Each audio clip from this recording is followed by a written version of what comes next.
Bonjour, ici Isabelle Bernier, Anne Genet et Johan Rock, et bienvenue à Pas sorti du bois.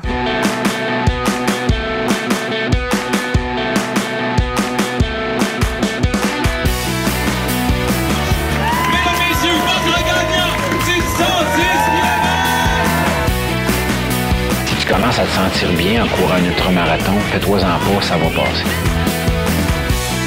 Grand champion du 125 km!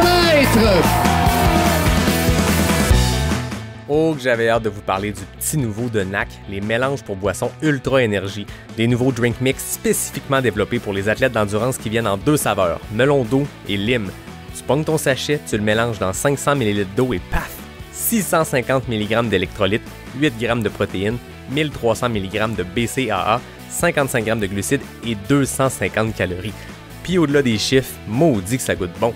Pour l'essayer, ça se passe sur le nacbar.com puis je t'offre 15% de rabais avec le code promo pas sorti du bois, PASSORTIDUBOIS. Let's go, allez essayer ça puis je vous souhaite un bon épisode. Ouais ben, on n'est pas sorti du bois, hein? Bonjour tout le monde, bienvenue à ce 95e épisode de Pas sorti du bois. Aujourd'hui, je dis ça à chaque début d'épisode, mais là, je suis vraiment très excité parce que de un, je suis en présentiel en face de mes 3 invités. Deuxième point d'excitation, j'ai 3 invités. Et troisième point, ils reviennent d'un voyage qui semble avoir été exceptionnel. Puis en plus, on va pouvoir s'en jaser dans un lieu enchanteur. On est dans la grange. Ceux qui suivent Anne Genet et Johan Rock sur les interwebs, vous savez qu'ils s'entraînent ici, c'est leur pain cave, mais c'est aussi un studio de radio parce qu'on vient de s'installer et on est là, tout le monde ensemble pour jaser. Bienvenue à Pas sorti du bois. Merci. Merci. Je dirais surtout re-bienvenue parce que vous êtes 3 habitués, vous êtes passés chacun près d'une sortie de livre. Anne, tu commençais à l'écrire au moment où on s'est rencontrés la première fois, puis là, tu l'as dans tes mains. Isabelle, on avait parlé de ton livre qui venait de sortir. Johan, c'était une sortie imminente. Ouais. Là, je suis en compagnie de 3 coureurs, 3 coureuses, mais 3 auteurs aussi, donc ça va vraiment être intéressant. Vous revenez du Mexique, on va avoir beaucoup à discuter, donc j'ai envie qu'on se plonge là-dedans. Vous les connaissez, les auditeurs, vous connaissez Johan, vous connaissez Anne, vous connaissez Isabelle. Si c'est pas le cas, allez écouter les épisodes, il existe ces épisodes-là.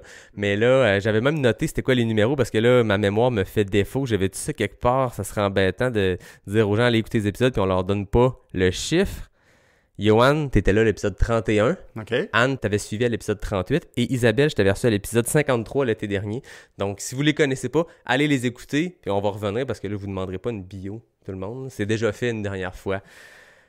Parlons de cette épopée-là, cette aventure-là, cette expédition-là pour aller courir au Mexique. Mais avant, j'aimerais ça qu'on recule puis qu'on parle des Raramuri, ce peuple coureur qui était, je pense que ça fait longtemps qu'il existe bien ça, mais ils ont été mis dans la lumière par le livre Born to Run, qui est probablement le livre de course le plus connu. En tout cas, c'est la Bible des ultramarathoniens.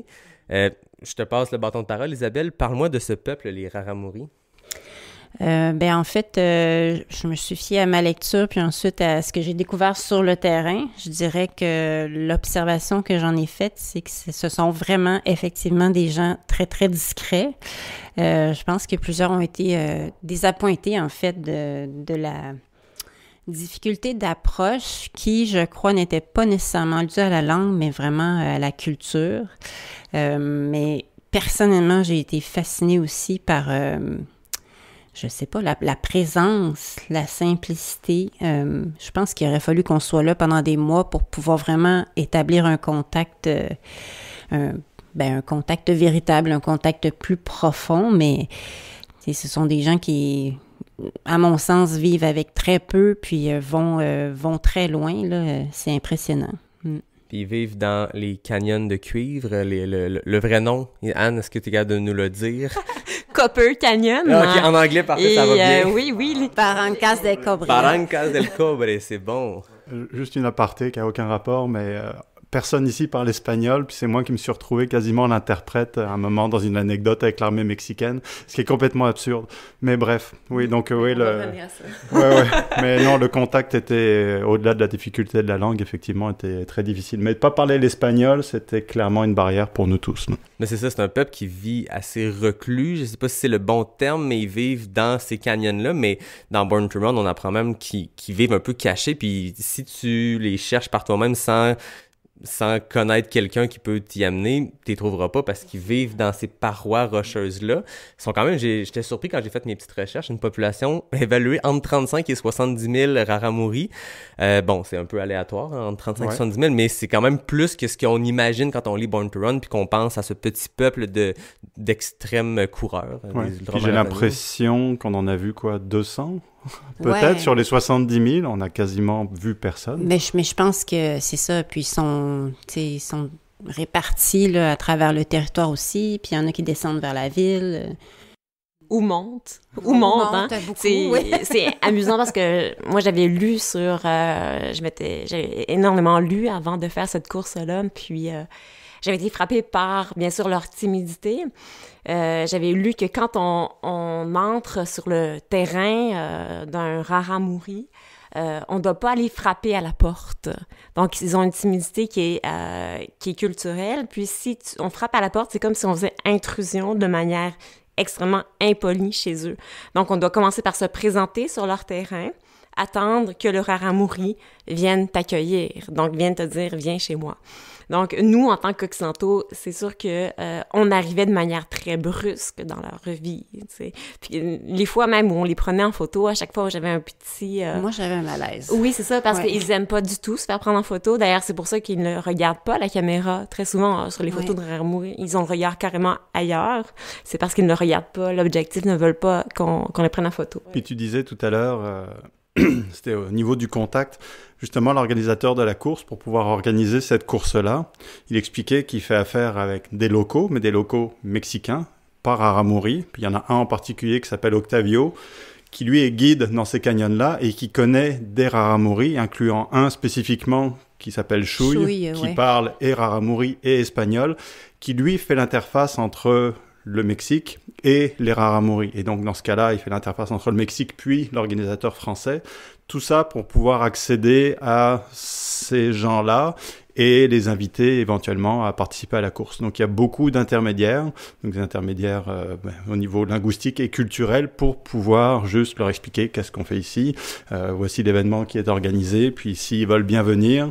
Et puis même là, il y a toute une part de mystère et d'imprévu jusqu'au dernier moment. On ne savait pas combien de raramuri allaient se présenter, qui allait être là, s'il allait y avoir des femmes. C'était jusqu'au dernier matin. Et on verra, peut-être qu'il peut en arriver le matin même. Donc ça fait partie de la mystique et du mystère de ce peuple-là. J'ai l'impression que vous avez vécu quelque chose qui ressemble à ce que dans Born to Run, le livre, il raconte quand il part avec une délégation de coureurs américains, coureurs-coureuses pour aller compétitionner contre les meilleurs coureurs raramuri. Puis il explique qu'on ne sait pas si on va faire la course, on ne sait pas si on va les rencontrer, on ne sait pas si ça va avoir lieu. Vous partiez vraiment dans l'inconnu. On a parlé de ce peuple-là, mais vous étiez là dans le cadre de l'Ultra Run Raramuri. Comment ça s'est présenté sur votre route, cette opportunité-là d'aller courir là-bas? C'est toi qui as été invité en fait, chronologiquement avant nous. Hein? L'été dernier, j'étais avec Stéphanie. D'ailleurs, félicitations Stéphanie. Bonjour. Stéphanie Simpson qui a fini 5e au Cocodona 250 miles. On la salue. Oui. Donc, j'étais en compagnie de Stéphanie à la backyard à Rivière-du-Loup. Puis, l'invitation est apparue et je suis tombée de ma chaise. Non, mais c'est exactement le genre de défi que j'avais envie d'entreprendre. Donc, c'est certain que tout de suite, là, c'était un grand oui. Là. Ouais. Une opportunité d'aller courir avec ce peuple-là, c'est pas donné à tout le monde. C'est pas quelque chose que tu vas sur Ultra Sign Up, puis la course est là, puis tu t'inscris avec ta carte de crédit. C'est un processus beaucoup plus complexe. Oui, puis on pourra en reparler, mais il faut se dire qu'on n'avait pas le tracé, on n'avait aucune information, en fait. Là. C'était comme un raid, c'est ça que... Un raid, mais une longue course. Là. Parlez-moi un peu du profil sportif. Après ça, on pourra parler de l'expérience sur place, mais le profil sportif, Anne, c'était quand même assez extrême comme course. Là. Il faut dire qu'au départ, nous, on sortait de l'hiver, donc il a fait froid longtemps cet hiver, et puis donc il y a eu d'abord le choc climatique d'arriver où avec une température où il faisait 40 degrés, pas d'ombre au soleil, ça a été... un gros coup de chaleur pour nous, mais surtout pour... moi, j'ai senti que Johan avait la même sensation que moi, c'est-à-dire que c'était vraiment très éprouvant sur le plan de la chaleur. Ensuite, il faut dire que l'altitude, dès les premiers jours, je l'ai ressenti. Je me souviens, on est sorti de de l'autobus, puis je commence à respirer. Puis là, je me dis, tu sais, j'ai mon sac, puis je fais, c'est bizarre, c'est comme s'il n'y avait pas d'air autour de moi, qu'est-ce qui se passe? Puis Johan et moi, on décide d'aller au dépanneur, puis on dit, hey, on va faire les 100 mètres qui restent à la course, juste pour voir. Et on commence à faire le 100 mètres à la course, vraiment relax, et je fais, Johan! Puis je n'arrivais pas à respirer. Et c'est là où j'ai regardé Johan, puis j'ai fait, ça va être intéressant. Moi, ça m'a rappelé immédiatement. Moi, je m'en doutais que ça allait m'arriver, parce que quand j'avais fait l'UTMB, on était dans la même gamme d'altitude, donc aux alentours de 2000 mètres, un peu plus, et j'avais eu le même problème. Donc, puis ça, c'est... L'altitude, ils disent, ça dépend beaucoup d'une personne à l'autre. Ça peut même, pour la même personne, dépendre d'une fois à l'autre. Moi, il n'y a pas eu de variation d'une fois à l'autre. Ça a été difficile dès 1800 mètres. Donc, ça m'a rappelé ça, et j'ai pas été déçu. Donc, les craintes que j'avais ont tout été réalisées. Donc, tu fais 100 mètres et t'es essoufflé. C'est long. C'est long quand tu t'en vas t'enligner sur une course de 180 km et 10 000 mètres de dénivelé positif. Là. Tu sais, quand on parle d'un profil, c'est extrême. Vous aviez fait des 100 000 chacun. Isabelle, t'as complété la diagonale des fous, on en avait parlé quand je t'avais reçu. Johan, t'en as complété quelques-uns. Anne, t'avais fait ton baptême du 100 000 à Bromont. Là, on était loin, il est dur Bromont, mais on était loin de Bromont parce que là, t'étais en altitude, dans la chaleur, avec une couple de milliers de mètres de dénivelé de plus à accomplir. C'était tout qu'un défi. Hein. Mais oui, moi, j'ajouterais que non seulement il y avait du dénivelé, parce que du dénivelé, ça va. Je veux dire, j'en fais. C'est sûr qu'à Longueuil, on n'a pas l'occasion d'avoir du dénivelé, c'est très plat. Mais quand même, de temps en temps, je suis allée en montagne faire un peu de dénivelé. Et puis là, le dénivelé était périlleux pour plein de raisons, parce que de un, la terre est très friable. Donc, c'est un peu comme du sable ou des roches qui ont aucune adhésion et qui s'effritent chaque fois qu'on fait un pas. Et puis, si je regardais juste, si je penchais le visage puis je regardais à mes pieds pour vraiment observer où je mettais mon pied, il y avait un ravin qui faisait 1 kilomètre minimum de profondeur et il y avait un espace pour un seul pied. Donc, si je cherchais équilibre, il fallait que je m'accroche à la paroi qui s'effritait. Donc, je perdais équilibre. Hein. Et plus on avançait, plus on avait chaud, moins on avait d'énergie, moins on avait de souffle, moins on avait de concentration. Donc, c'est sûr qu'à un moment, ça devenait une épreuve mentale et sportive qui était très extrême pour nous.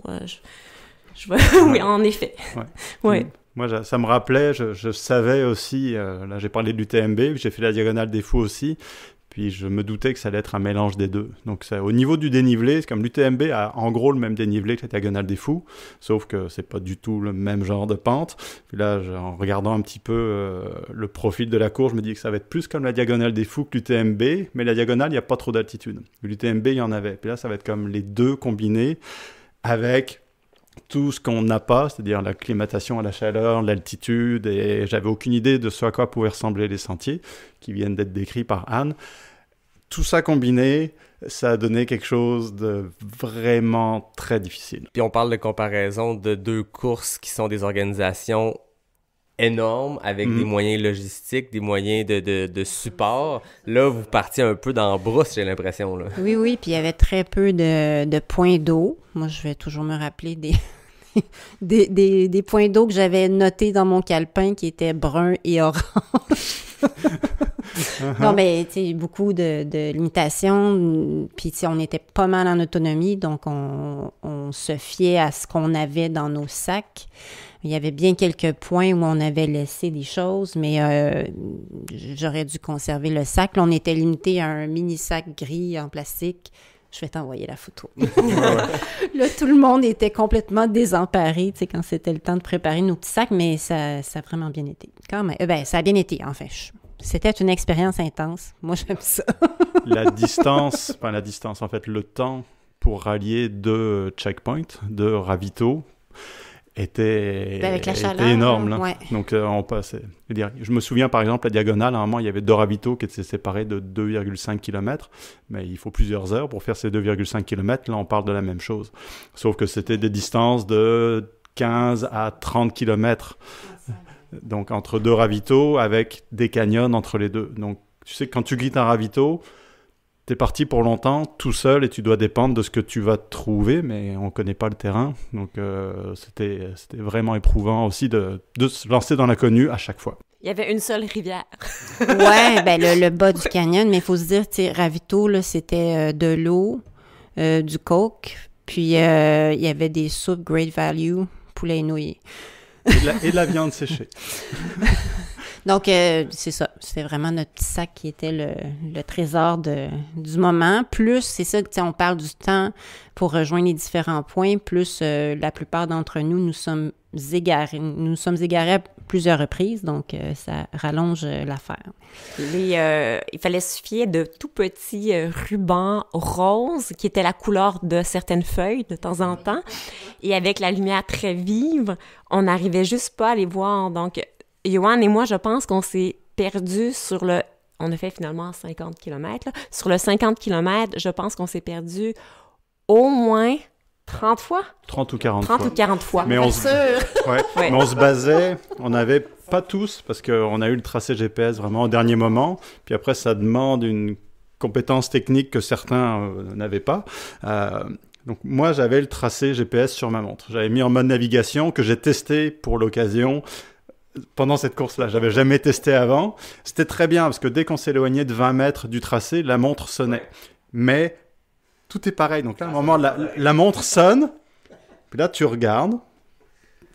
Où est-ce que j'ai raté l'embranchement? Parce que tout est... Là, c'était de la poussière blanche. Et tu reviens, tu finis par trouver un ruban rose. Des fois, non, mais des fois, je partais... On est sur la ligne. Je vois pas de ruban, mais je sais que je suis sur la ligne.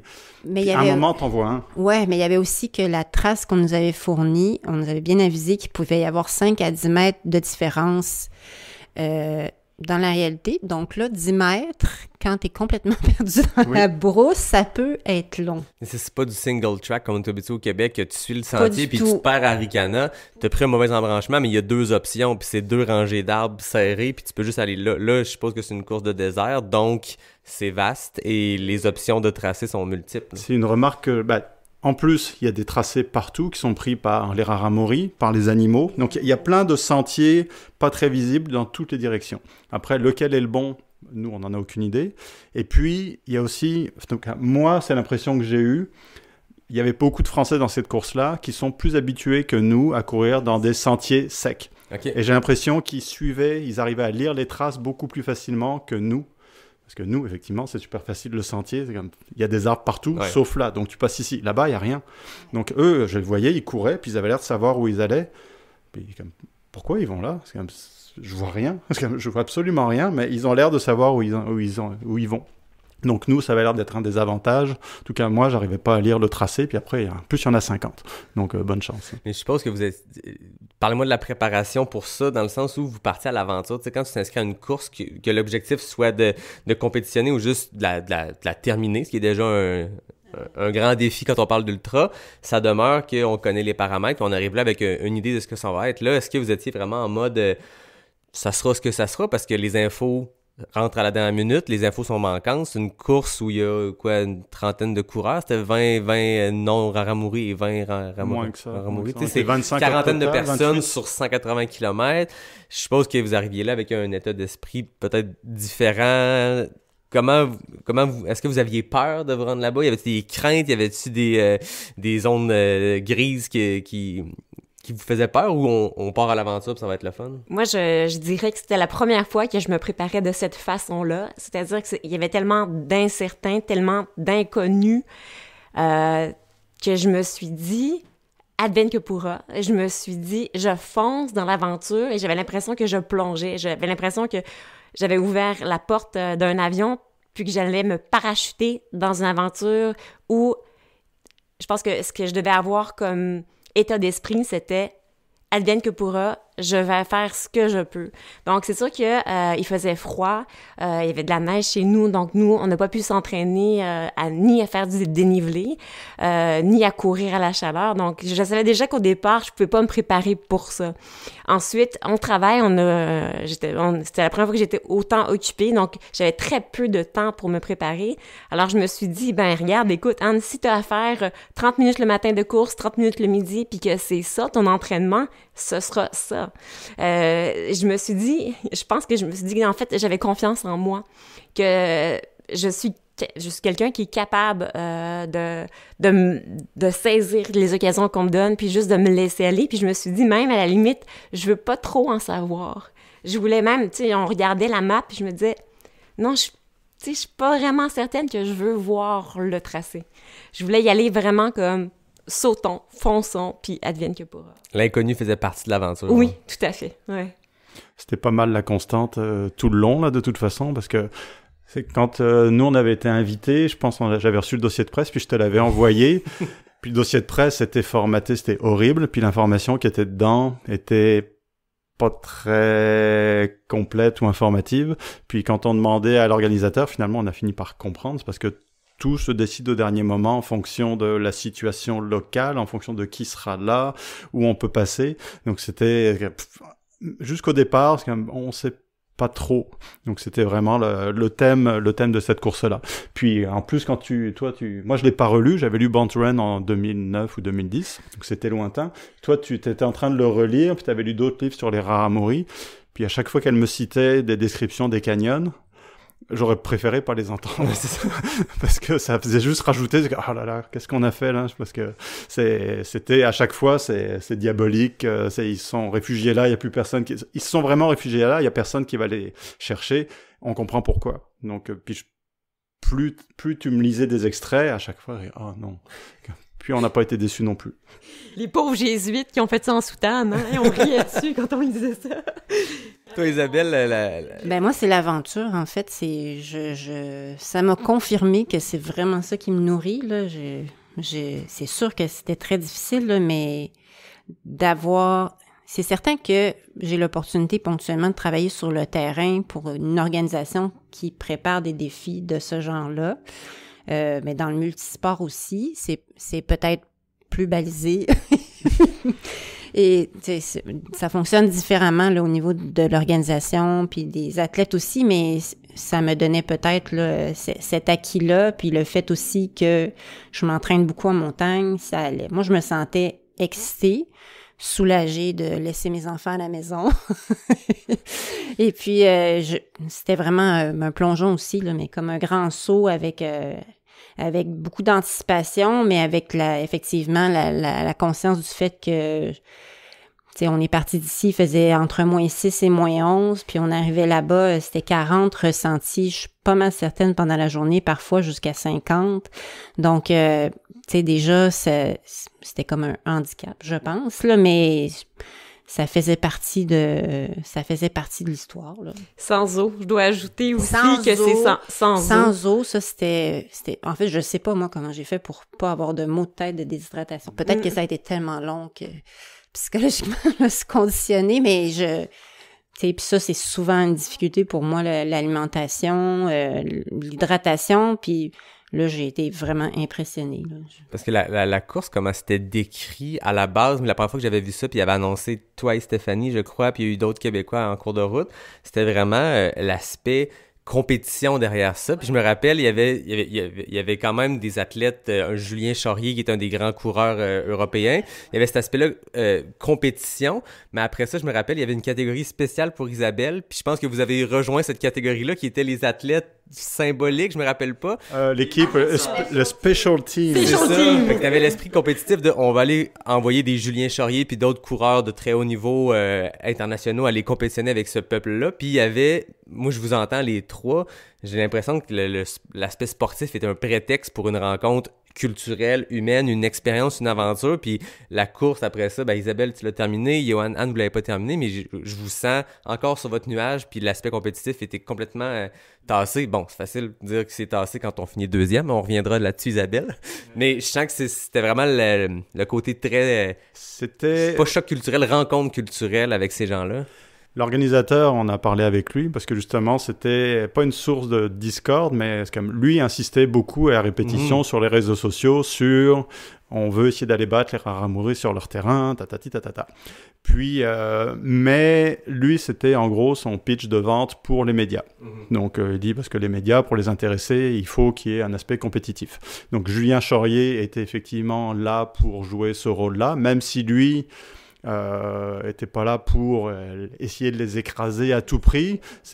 Il a très bien fait, il a fini premier, donc il a rempli son rôle, mais c'était la partie officielle pour essayer d'attirer l'attention. Le special team que Jean-François Tantin, donc l'organisateur, a mis en place, c'était l'autre volet qui était justement plus sur la communication, faire connaître la course, les Raramuri, cette rencontre culturelle-là, et il nous a choisi Isabelle en premier, puis après nous, justement parce qu'on communique, on écrit des livres, parce que le fait que Julien Chaurier ait terminé premier, les médias en ont parlé, ils ont fait 2 paragraphes, les Raramuri ne sont pas invincibles, point, sujet est balayé. Par contre, nous, on peut en parler encore et encore et encore parce qu'on a traîné derrière, puis on a vu plein de choses que Julien n'a pas eu le temps de voir. Puis même Julien Chaurier, je suis sûr qu'il irait sur un balado et écrire un truc. Je suis certain que ce qu'il raconterait, c'est pas « je les ai battus, je suis hot ». C'est clairement plus l'expérience. Fait que je comprends l'aspect, parce que c'était ce qui était propagé beaucoup, l'aspect compétition, mais c'est de quoi qu'on a vu année après année avec les Raramuri. Ça a toujours été ça, quand ils ont pris des Raramuri qu'ils ont envoyés faire Leadville ou des courses américaines, puis tu sens qu'il y avait comme la machine marketing derrière, mais je trouve ça le fun dans votre expérience, puis dans celle que j'ai entendue des gens de près ou de loin qui ont peut-être déjà compétitionné dans le temps que c'était l'Ultra Trail, Caballo Blanco, peu importe. J'entends jamais parler de compétition, c'est tout le temps la rencontre on est tous passionnés par la course, puis eux, leur nom littéralement veut dire le peuple coureur Tarahumara. Oui. Exact, donc c'est la rencontre entre des gens passionnés. Vous êtes des coureurs passionnés, puis eux aussi, puis c'est la rencontre, c'est tout. Hein. Julien, donc, pendant jusqu'au deuxième ravito, il était avec les Raramuri. Après, il les a distancés, mais il a dit, s'ils avaient été en sandales, ça c'est un autre sujet sur lequel on va pouvoir revenir, il serait resté avec eux. Mais vu qu'ils n'étaient pas en sandales, il s'est dit, là, je vois pas l'intérêt de rester avec eux. Donc, il est allé à son rythme parce que là, justement, la partie culturelle, ethnographique, etc., était pas là parce qu'ils avaient été forcés par leur agent à mettre des chaussures. Ah ouais? Donc là, Julien, il s'est dit, ça a moins d'intérêt parce qu'il était là pour voir les coureurs courir sur leur terrain à leur manière. Mais ils étaient représentés parce que Born to Run a fait beaucoup de bruit et a changé la vie des Raramuri en bien et en mal. Donc l'intérêt génère des intérêts financiers pour certains. Et donc là, ils étaient pris en charge, certains, par un agent mexicain qui était soit pas très honnête, soit pas du tout renseigné, et puis qui va complètement à l'encontre de ce que dit le livre. Puis lui, il se dit, pour en faire des coureurs internationaux, il faut qu'ils portent des chaussures. C'est une erreur qui est racontée dans Born to Run, mais il me semble qu'il en parle dans le livre, qu'il y a quelqu'un qui leur a mis des Nike dans les pieds, puis ils ont arrêté de performer. Même erreur, ils ont eu mal aux pieds, donc ils auraient probablement pas gagné contre Julien Chaurier cette fois-là non plus, mais ils auraient probablement gagné une bonne demi-heure, et il y aurait eu une compétition un peu plus relevée. Mais là, ils étaient en chaussures, et donc Julien, la rencontre qu'il voulait faire, c'est comme, bon ben... Là, c'est moins intéressant. Donc, il a pris ses distances plutôt que de courir avec eux, ce qu'il aurait fait. Donc, pas du tout de compétition relevée, juste pour le plaisir d'aller. C'est décevant de voir que l'histoire se répète parce que c'est pas la première fois que. Puis, c'est ça, qu'ils se font mettre des espadrilles dans les pieds. Puis, en même temps, eux vivent dans une pauvreté, je suppose, où quand t'as quelqu'un qui débarque avec. Tu vas porter les espadrilles, mais je vous donne X montant, ben. À un moment donné, c'est un show aussi, puis il embarque, mais c'est vraiment décevant d'entendre que l'histoire se répète une fois de plus. Oui, puis ils courent avec peu, tu sais, ils avaient presque pas de matériel avec eux non plus. Le sac, c'était très, très limité. Il y avait Celestino, notre tout petit, qui se promenait avec une grosse lampe de poche. Ça rentre pas dans une poche. Ouais, c'était énorme. La lampe faisait 10 cm de diamètre. Ça, c'est une lampe avec des ailes puis une grosse poignée. Il courait avec ça. De l'autre main, il y avait sa grosse bouteille d'eau. Elle était en verre, hein? C'est ça, il me semble? Ah, en plastique, mais on les a ravitaillés le long du parcours, là. Ouais. Mais ils étaient en sandales, hein? Celestino était en sandales. Il y en avait 2 en sandales, 3 en sandales, 3 coureurs en sandales. Dont toi. Ouais. T'as couru local. Hein? Oui, il y a des gens qui font de l'achat local. Là. Yann, t'es allé courir local, mais bon, c'était pas nouveau pour toi les sandales, on en avait déjà parlé. Non. De toute façon, moi, quand j'étais invité à cette course-là, c'était clair dès le début que je le faisais en sandales. Donc, parce que l'intérêt pour les ultras est venu avec le livre Born to Run. Je me suis intéressé, ou ça a confirmé mon intérêt pour le minimalisme quand j'ai lu ce livre-là. Tout ce que je lisais, je trouvais très logique. Donc, j'étais déjà dans cette lancée-là, j'ai continué. Ce qui a culminé avec les sandales que j'ai découvert en 2017, un peu par hasard d'ailleurs. C'était pas une obsession depuis que j'avais lu Born to Run, mais c'est revenu sur le sujet pour finalement faire le Percé Montréal en sandales. Mais c'était de la route, c'était tout plat, donc là on était ailleurs. Mais quand j'ai été invité à courir avec les Raramuri, c'était évident que je vais le faire en sandales. Puis j'ai décidé sur place, quand j'ai trouvé... les sandales en cuir se trouvent au supermarché. Ouais, c'est ça. Donc là, on n'avait pas le temps d'aller à droite et à gauche trouver une coopérative qui fasse des sandales, mais au supermarché, il y en avait. Donc là, la veille, j'en ai acheté. Il y a Célestino, justement, le Raramuri, qui m'a appris comment les attacher. Puis il était mort de rire. Il était mort de rire. Parce que ils disent pas grand-chose, mais ils sourient beaucoup. Ouais. Là, ils se foutaient de ma gueule. Gentiment, mais ils se foutaient de ma gueule quand même. Mais j'ai essayé de faire la course avec les sandales traditionnelles des Raramuri. Parce que toi, t'as les Luna Sandals de Barefoot Ted, un personnage du livre, mais là, t'es allé avec les originales. Ouais. Puis là, les autres coureurs me regardaient avec des grands yeux en disant « Tu vas quand même mettre tes autres sandales au CP1 pour si jamais ça marche pas, etc. » Puis ça marche super bien, ces sandales-là. Ouais. Et moi, j'ai essayé de le corrompre au CP1. Là. Je regardais ses pieds qui, déjà, après... on avait fait 20 km, 30 km, étaient déjà... un peu ensemble, mais il faut dire que je suis habituée de voir les pieds de Johan ensemble. On a beaucoup d'expérience avec ses pieds détruits pendant les courses. Fait que je regardais ses pieds détruits déjà après 30 km, puis je le regarde, puis je fais « Johan, comment? Ils étaient pas détruits. T'es vrai? » Ça aurait fait la même chose. Ouais, c'est certain. Il les a lancés. Il m'a regardé, il les a lancés.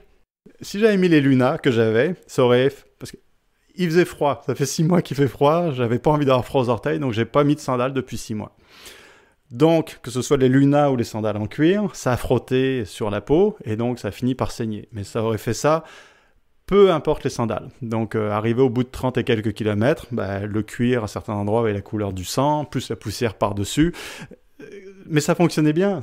Mettre les sandales californiennes, imitation des Huarache ou porter les Huarache, même chose. En fait, vu que c'est du pneu, je sentais beaucoup moins les cailloux avec un morceau de pneu sous la semelle, avec c'était des BF Goodrich. Ah, il a bien choisi son Si pneu. j'ai reconnu le logo, je suis pas sûr. Tandis que les autres sandales en caoutchouc étaient un peu plus souples et j'aurais plus senti les cailloux. Donc j'ai gardé les Huarache jusqu'à la fin. Et ça a posé absolument aucun problème. De toute façon, je vous rassure, mes pieds étaient complètement finis. Donc tu vois, avec moi j'étais en chaussures. Ouais, c'est ça a rendu là. Hein. Mais Johan passait son temps, par contre, à avoir des crevaisons. On riait. J'étais comme, hey, je vais le filmer chaque fois qu'il y a une crevaison. Fait que là, il s'arrêtait, puis là, il renouait ses sandales. Puis, non. Ouais, Sinon, j'avais appris la technique la veille, j'avais bien mémorisé. Puis, c'est comme refaire ses lacets. Bon, OK, toutes les 2 heures, parce que ça se défaisait. Puis, il y a dans l'eau, c'est intéressant, ça, les avant ça, à un moment, il y a la sangle qui a cassé, parce que le nœud est fait en dessous de la semelle en pneu. Donc, ça frotte directement sur le sol. Et puis, à un moment, ces sangles-là sont faites pour ça. C'est-à-dire, vraiment, le nœud casse. Puis là, tu redécales toutes les sangles, tu retends le tout, puis tu refais un nœud au bout, puis tu repars. C'est comme les raquettes. Ça prend quelques minutes. Les raquettes en peau. En babiche, oui, c'est ça. T'as vécu l'expérience culturelle jusqu'au bout des pieds. Jusqu'au bout. Et j'ai remarqué, technique secrète pour ceux qui voudraient mettre des sandales avec des lanières en cuir, mouille tes lanières en cuir avant de les mettre. Après, quand ça sèche, le cuir, ça se resserre. Et après, tu n'y touches plus jusqu'à la fin. J'ai découvert ça quand on a traversé la rivière. Donc là, je suis rentré dans la rivière avec les sandales. Donc là, le cuir s'est distendu. Puis les sandales, c'était comme une horreur. Donc là, je les ai rattachées en sortant. Puis je me suis rendu compte, justement, plusieurs heures plus tard, que là, les nœuds sont super serrés. Ça tient bien autour de la cheville. Donc, il faut les mouiller. Donc, les sandales en cuir, par contre, avec notre temps plus... Là-bas, il pleut jamais. Donc là, s'il pleut, ici, je les mettrai jamais. Okay. Parce que c'est pas fait pour ça. OK. C'est très, très dépendant de la météo. Parlez-moi du moment où vous êtes débarqué de l'avion, parce que j'ai l'impression que de se rendre déjà dans ces canyons-là, c'est déjà une aventure. Parlez-moi avant la course, du moment que vous êtes atterri. À quel endroit vous êtes atterri? Chihuahua en dernier, oui. Ben, on avait prévu, moi j'avais prévu un tout petit peu le ravitaillement, donc je m'étais dit, OK, j'aurai quelques barnacs, je vais avoir un petit peu de gel, mais tu sais, j'en consomme pas tant que ça normalement. Puis on s'était dit, on va acheter local, on va s'arrêter à l'épicerie. Fait que ça a été comme une des premières expériences, ça a été de prendre notre sac à dos, de marcher par la grande chaleur dans la ville. Ah ben vous Et êtes de arrivé le découvrir- midi, c'est ça. Ouais. Découvrir déjà que, juste en marchant, on avait très chaud. Et on est allé faire l'épicerie pour notre Local. ravitaillement local, en observant les écritures et en se demandant ce qu'on allait manger. Hein. Ouais, parce qu'on se doutait que ça, on aurait pu apporter notre bouffe, mais faire traverser la frontière à certains trucs, c'est pas forcément évident. Donc, puis là, on était en autonomie complète, donc il fallait s'acheter à manger, mais directement au Mexique. Donc une autre inconnue, comme qu'est-ce qu'on va trouver, puis de quoi on va avoir envie pendant la course, on ne savait pas. Puis ensuite, bon, une fois qu'on a fait l'épicerie, on avait notre ravito, moi, je pense qu'on pourrait parler un peu de la rencontre. Tu sais, quand on a rencontré enfin les autres coureurs, c'était une ambiance particulière. Moi, c'était la première fois que j'avais l'impression d'être dans une colonie de vacances. Ah ouais? Tu sais, c'était... Moi, j'étais pas dans cette expérience. Non, ailleurs, mais c'était incroyable l'ambiance qu'on avait dès le départ. Plein de Français avec un petit peu une ambiance de fête. Je pense que dès le début, on s'ouvrait des bouteilles de TKT, la bière locale, puis on fêtait. Au fur et à mesure, voilà, je saute dans le temps jusqu'à la fin, parce qu'on a appris à connaître ces gens-là. C'est comme, oui, on avait vu un petit peu leur profil, mais j'avais tout oublié. Puis si tu penses que nous trois, on en a fait beaucoup des courses, attends de parler à ces Français-là, ils ont fait des trucs absurdes, c'est complètement fou, là. Comme, nous, on n'a pas fait ça, même à nous trois, là. C'est vraiment des profils impressionnants, là. Donc, c'était au fur et à mesure qu'on découvrait ces gens-là, c'est comme, OK, on a encore des choses à apprendre. Ouais, c'est ça. Ben, puis tu sais, français, tchèque, suédois, c'était vraiment impressionnant, les histoires de vie aussi, là. Mais tu sais, sinon, quand on est arrivé, moi, j'ai choisi le dépaysement total. Donc, je suis arrivée avec le coucher de soleil à Chihuahua, c'était magnifique. Puis là, on me disait, ah non, ça, c'est rien, les montagnes, attends de voir. Puis je me suis vraiment plongée, j'ai fait exprès aussi, là, dans la ville, dans un espagnol que je n'avais pas parlé depuis au moins 10 ans. Mais j'avais mon dictionnaire, toujours avec moi. Mais les gens étaient super accueillants. Puis j'avais vraiment hâte de découvrir les fèves et les tortillas. Non, qu'on a mangé à chaque repas, mais pour de vrai, c'était quand même très apprécié. Ouais. Mais je pense qu'on pourrait parler aussi de quand en autobus, quand on a commencé à prendre la route. Tu sais, c'était tranquillement, on s'apercevait qu'on s'en allait dans une zone très escarpée, avec des routes en serpentin, là, très tortueuses. Et puis Chihuahua, excuse-moi, est-ce que c'est dans les montagnes? Non, c'est plus bas C'est un peu. peu. Fait Un peu plus à bas. un moment donné, vous vous aventurez dans les montagnes. Donc, je pense que Chihuahua est à 1200, c'est... Un peu plus, C'est je me vraiment souviens petit, plus, 1400, en tout cas 1200, 1400, peu importe. Mais c'était 5 heures de route de Chihuahua pour aller on était dans quelle ville?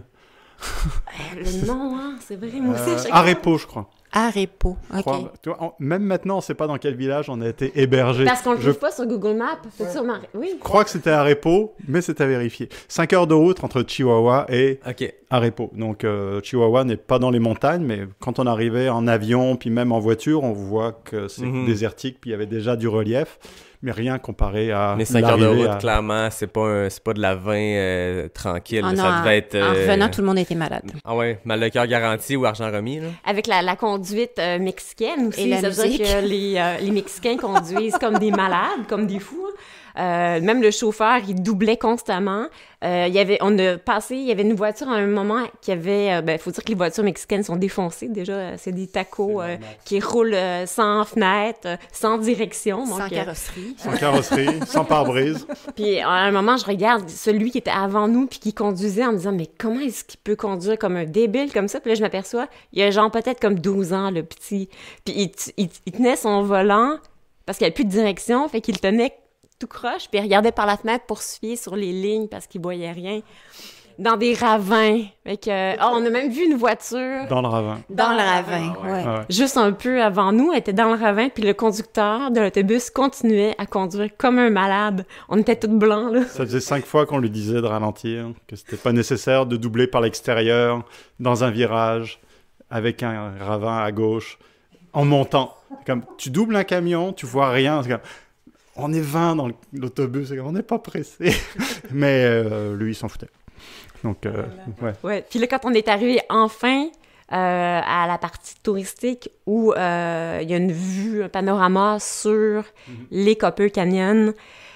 Et moi, je pensais que c'était impressionnant, les montagnes cuites. Je les appelais les montagnes cuites qu'on voyait à travers la fenêtre. Mais là, quand j'ai vu l'espèce de trou C'était magnifique. dans le... Oui, c'était magnifique, mais en même temps un peu effrayant. Mais ce qui est tellement amusant, c'est que c'est pas là où... Je me souviens, quand j'ai vu le panorama, c'est même pas ça qui m'a effrayée. C'est quand j'ai pris une respiration, j'ai fait... Puis que je me suis aperçue que j'arrivais pas à respirer. Ça m'a fait peur. Puis on connaissait pas encore... qui c'est qui racontait ça? C'était la toux des canyons? Parce que là, il faisait chaud en bas, il faisait relativement frais en haut, mais l'écart de température était monumental. Il y avait le problème de manque d'oxygène qui nous a affectés tous les deux. Mais la poussière, tout est tellement sec qu'il y a de la poussière partout. J'avais l'intérieur des narines qui était complètement tapissé de poussière. J'avais du sang parce que c'était super irritant. Et puis, ça pique les yeux. Puis ça... En plus de la déshydratation, j'avais la bouche pâteuse. Puis moi, ça m'a inquiété parce que je pensais que j'étais déshydraté au-delà de ce que j'avais jamais fait.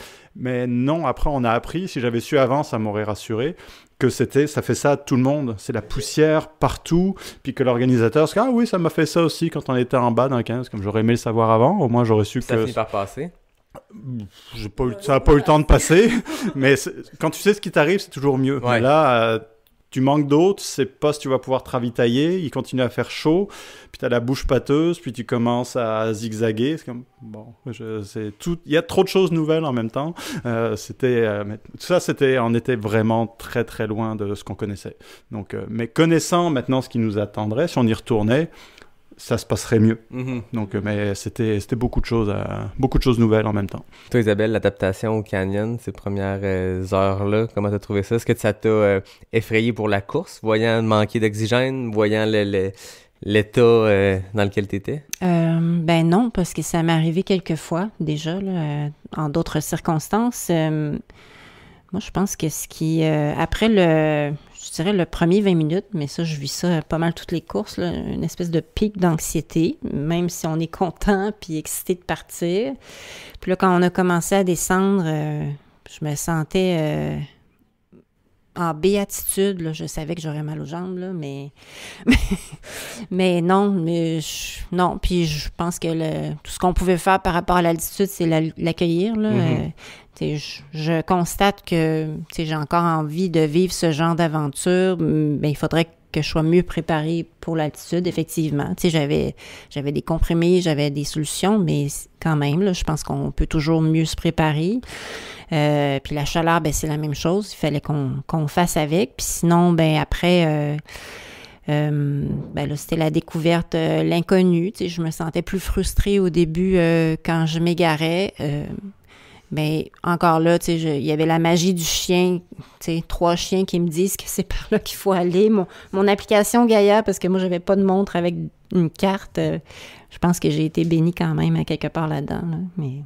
Parlons de ta course, parce qu'après ça, je pense que vous avez chacun vécu de chaque côté de la table une course différente. On va commencer puisque tu embarques sur le sujet.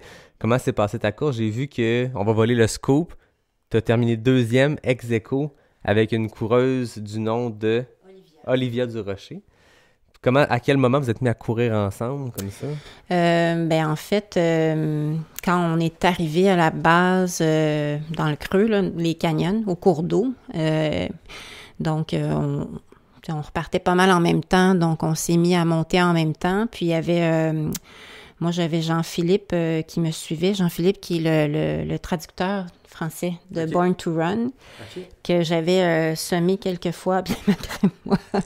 Mais Jean-Philippe est daltonien, donc il voyait rien. Puis son GPS ne fonctionnait pas. Puis c'est ça qu'on racontait, là. Je lui ai fait grimper des parois rocheuses à lui et aux 3 chiens. Il a été vraiment bon, là. Je sais pas s'il va m'aimer beaucoup, mais il a été vraiment bon. Puis, éventuellement, ben c'est ça, on s'est retrouvés à monter tous les 3 jusqu'au CP2. Puis lui s'est arrêté là. Puis moi, je repartais, là. J'étais vraiment motivée. Puis c'était la nuit, c'était plus frais. Ça, tu sais, mon objectif était clair de tirer profit de la nuit déjà en partant. Parce que courir à 45-50, je suis pas encore prête. Ça va venir un jour, peut-être. Mais c'était plus difficile. Puis, ben, Olivia a juste comme embarqué. On a continué comme ça. Ouais. Pendant 53 heures, quand même. Tu m'avais parlé de ta diagonale des fous quand on... Oui, qui avait mal été. Qui avait mal été, mais qui avait été, je veux dire, 2 jours complets sur tes jambes à avancer dans cette jungle-là. Là, 53 heures, c'est une petite coche de plus en nombre d'heures. Ouais, c'était pas prévu non plus, mais c'est ça. On a fait pas mal de kilomètres qui faisaient pas partie de notre trajectoire. Puis fait que t'as plus que 180 km dans les jambes à la fin de la course. Ma montre était éteinte, mais c'est très certainement. Mais au moins, on a retrouvé notre chemin. Déjà, ça, c'est fantastique. Puis oui, j'ai eu des hallucinations, mais rien de violent. Il y avait beaucoup d'animaux. Les 3 chiens dont tu parles, c'était des vrais chiens? Oui, il y avait les vrais chiens. OK. Mais je voyais des gens, puis à un moment donné, puis j'ai appris par la suite, Olivia me l'a pas dit, là, mais que ça lui était arrivé aussi. Tu sais, des fois, on progressait, puis là, tout d'un coup, on se cognait. Oups, excusez. Puis, tu sais, pendant quelques heures, là, puis là, tu sais, jusqu'à temps qu'on arrive au CP5, là, ça devenait très difficile. Qu'est-ce qui a été le plus difficile dans ta course? Ben, dans le trajet, c'est le bout du CP4 au CP5, partiellement parce que Olivia était vraiment découragée. J'avais très mal. Moi, j'avais vraiment très mal à mes pieds, là. J'ai jamais eu mal comme ça à mes pieds. Puis j'avais l'impression que, ben là, on descendait. Je sais pas c'était quoi ce genre de vallée, parce qu'encore une fois, c'était la nuit, mais on dirait qu'on n'arrivait jamais. Puis on n'avait aucun marqueur, on voyait rien, on voyait des lumières au loin. On dirait toujours que c'était proche. Puis finalement, 1 heure plus tard, ils sont encore là. Mais ça, c'était des vraies lumières. Puis quand on est arrivé dans la vallée au CP5, j'étais rendue dans ma tête j'annule la diagonale, j'annule toutes les courses que j'ai prévues à l'horaire, je cours plus jamais. Mais, tu sais, ça a passé. Il faisait très froid aussi, le CP5. Une fois qu'on est reparti de là, ben là, je dirais que, tu sais, ça a remonté. Puis après, ben c'était la fin. Au moment où je croyais qu'on était sur le point d'arriver, où finalement, sur le tracé, on ne l'avait pas du tout l'affaire, puis il restait un méchant bout, puis il recommençait à faire très, très, très chaud. Olivia, elle en pouvait plus, tu sais, elle était assise, puis là, ben, à un moment donné, j'ai branché mon téléphone, puis j'ai pris les courbes de niveau, puis j'ai pris un risque, mais on est arrivé. Fait que... Il y en a beaucoup qui se sont perdus. On avait des balises GPS. Donc, toi, tu t'es pas tant perdu que ça par rapport à d'autres qui sont carrément sortis du parcours. Puis on voyait, il y avait le tracé du parcours, puis il y avait des points ailleurs. Dans les montagnes. Ouais. Ouais. Puis là, nous, on a vu qu'on avait terminé beaucoup plus tôt. On a pu discuter avec l'organisateur. Puis, oh ouais, ben là, ils sont en train de suivre une autre vallée. Puis, ils vont finir par rejoindre le parcours. C'est comme, ouais, c'est parce qu'il y a personne ici on ne sait pas où on est, ni où on s'en va. Effectivement, tout le monde a fini par rallier l'arrivée, mais certains ont pris des détours absolument spectaculaires dans un endroit qui, déjà à la base, n'est pas facile à suivre. Mais là, ils étaient comme en dehors du parcours. Je ne sais pas comment Vanessa, là, c'est celle qui a fini première féminine. Donc, je ne sais pas comment elle a fait pour revenir. Ben, des fois, ben c'est ça. Elle avait son tracé sur sa montre, mais tu sais, si je pense à comme la fois où on a grimpé une paroi rocheuse, ben je me suis enlignée à peu près avec, c'est ça, les courbes, puis de me dire si on va après, on monte là, ça semble être un détour, peut-être qu'il va y avoir un ravin, peut-être pas, mais tu sais, à un moment donné, on va bien voir quelque chose, puis ça finissait par fonctionner, puis ou tu sais, de retrouver des traces de pas plus fraîches. Est-ce que, je veux dire, on le sait tous dans une course, on s'est tous déjà perdus dans un ultra, ça amène une petite frustration. Après 30, 40, 50 heures, la fatigue, la douleur extrême, c'était-tu une source supplémentaire de frustration d'avoir, en plus, à autant chercher son parcours? Ben, la 3e fois que je me suis perdue, j'ai lâché prise. Le but, c'était d'arriver à la fin. Donc, Moi, j'étais fixée sur on va le faire au complet, puis on va arriver à la fin. Puis, nous, on savait pas, mais éventuellement, nos balises ne fonctionnaient même plus. Puis, donc, là, je pense à tout à l'heure, je parlais d'Olivia, qui était assise en plein soleil dans le sable. Puis, à ce moment-là, je me rappelle d'avoir dit, veux-tu, qu'on appelle Jean-François, veux-tu appuyer sur ton bouton? Mais en fait, on serait peut-être resté là pendant 3 jours. Le bouton marchait plus. Moi, j'ajouterais un petit détail sur Vanessa qui s'est perdue quand même. On a dit qu'elle a fait du jardinage pendant 3 heures, perdue dans la montagne. Puis elle a raconté, heureusement, Vanessa parlait espagnol. Donc, à un moment, elle s'est mise à crier. Elle s'est mise à crier qu'elle avait besoin d'aide. Et puis, il y avait une petite maison, parce que les maisons des Raramuri sont toutes éloignées les unes des autres. Hein. C'est vraiment particulier. Puis même, de temps en temps, j'avais l'impression que c'était un peu comme des nids d'aigles. Hein. Ils étaient à flanc de montagne. C'était vraiment fou. Puis là, il y avait une petite maison. Et puis, les femmes Raramuri l'ont aidé. Donc, l'ont aidé à retrouver son chemin. Donc, ça a été une belle rencontre pour elle. C'est heureusement, Vanessa a parlé espagnol. Là, a été très choyée avec cette aventure-là. Gérard aussi, le dernier qui a terminé, lui s'est fait aider par des femmes Raramuri aussi, il était complètement perdu, il a pris le dernier chemin mais à l'envers, puis à un moment il entendait des voix, vu que c'est à flanc de falaise, il entendait des voix au-dessus, donc il a appelé, mais est-ce qu'il pouvait rejoindre au-dessus? Il ne savait pas, mais les femmes Raramuri qui étaient au-dessus, elles savaient comment descendre, donc elles sont allées à sa rencontre, puis ils étaient morts de rire, puis ils lui ont indiqué comment rentrer finalement. Mais donc, tu tombes toujours sur quelqu'un dans ces coins-là, au milieu de nulle part, puis effectivement... Ah, nous aussi, on a croisé des enfants, ouais, ah, oui? En fait, ouais. Puis là, Olivia, les enfants pointaient, mais elle parlait vraiment, vraiment bien espagnol aussi, puis là... il y avait la fatigue, puis elle était là, mais pourquoi vous me l'avez pas dit que c'est par là? C'est un peuple coureur, mais je vous entends, c'est un peuple aussi moqueur, rieur, dans le bon sens, dans le sens positif du terme. Il semble être un peuple qui... Toutes les histoires qu'il veut raconter sont là, puis ils rient, puis ils sont dans la légèreté. On les amuse. À un moment, on a débarqué chez des gens... parce qu'on a raté un embranchement. On s'est perdu, encore une fois. On l'a raté de 50 mètres. Maintenant, on est arrivé chez les gens, puis ils nous regardaient arriver, en souriant. Puis ils nous ont laissé continuer un petit moment. Puis à un moment, ils nous ont appelés pour dire... C'est par là. C'était beau, hein, je les revois, ils étaient assis dans leur jardin, toute la petite famille avec bien sûr leurs costumes traditionnels, plein de couleurs, les robes qui sont magnifiques.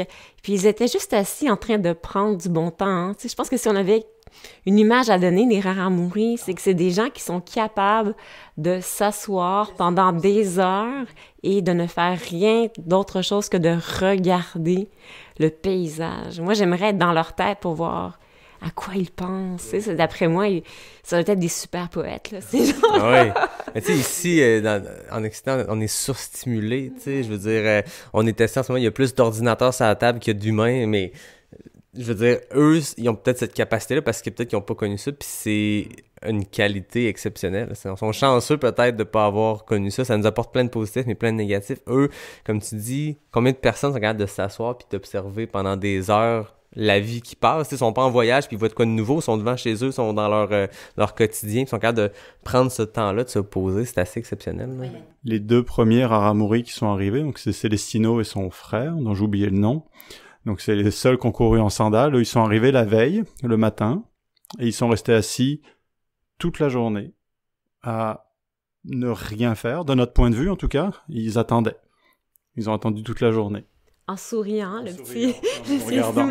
La seule fois où il s'est levé, c'est parce qu'on l'a appelé pour qu'il m'aide à attacher les sandales, où là, ça l'a bien amusé, puis après, il est retourné s'asseoir, il est resté assis encore pendant des heures. C'est peut-être ça le taper aussi, hein? C'est la pause physique, mais peut-être la pause mentale, hein?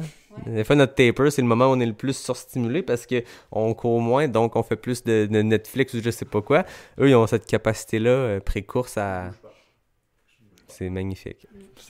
Pour nous, c'est incompréhensible. Ouais. Ils font rien. Ils font rien.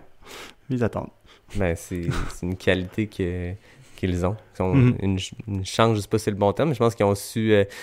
justement, apprécier le moment, puis ils ont su se développer comme peuple en demeurant à ça. Puis peut-être que le fait qu'ils vivent reclus, peut-être que ça fait partie de ça aussi.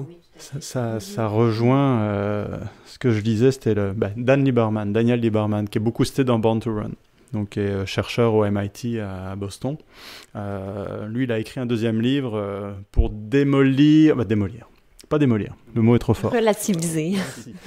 Oui, relativiser un petit peu, le livre n'est pas juste sur ça, mais relativiser un petit peu ce qui est dit dans Born to Run, ou Born to Run, c'est comme on est fait pour courir, puis les rares à mourir sont des surhommes, puis etc. Ce qui est évidemment pas le cas, c'est-à-dire ils souffrent comme nous, ils ont eu mal aux pieds, il y en a qui sont perdus, il y en a qui ont abandonné, c'est-à-dire ils sont comme nous, même s'ils sont habitués. Puis, il expliquait justement les niveaux d'activité des tribus qui vivent selon encore un mode traditionnel. Puis les Raramuri font exactement ça, c'est-à-dire quand il n'y a rien à faire, ils font rien.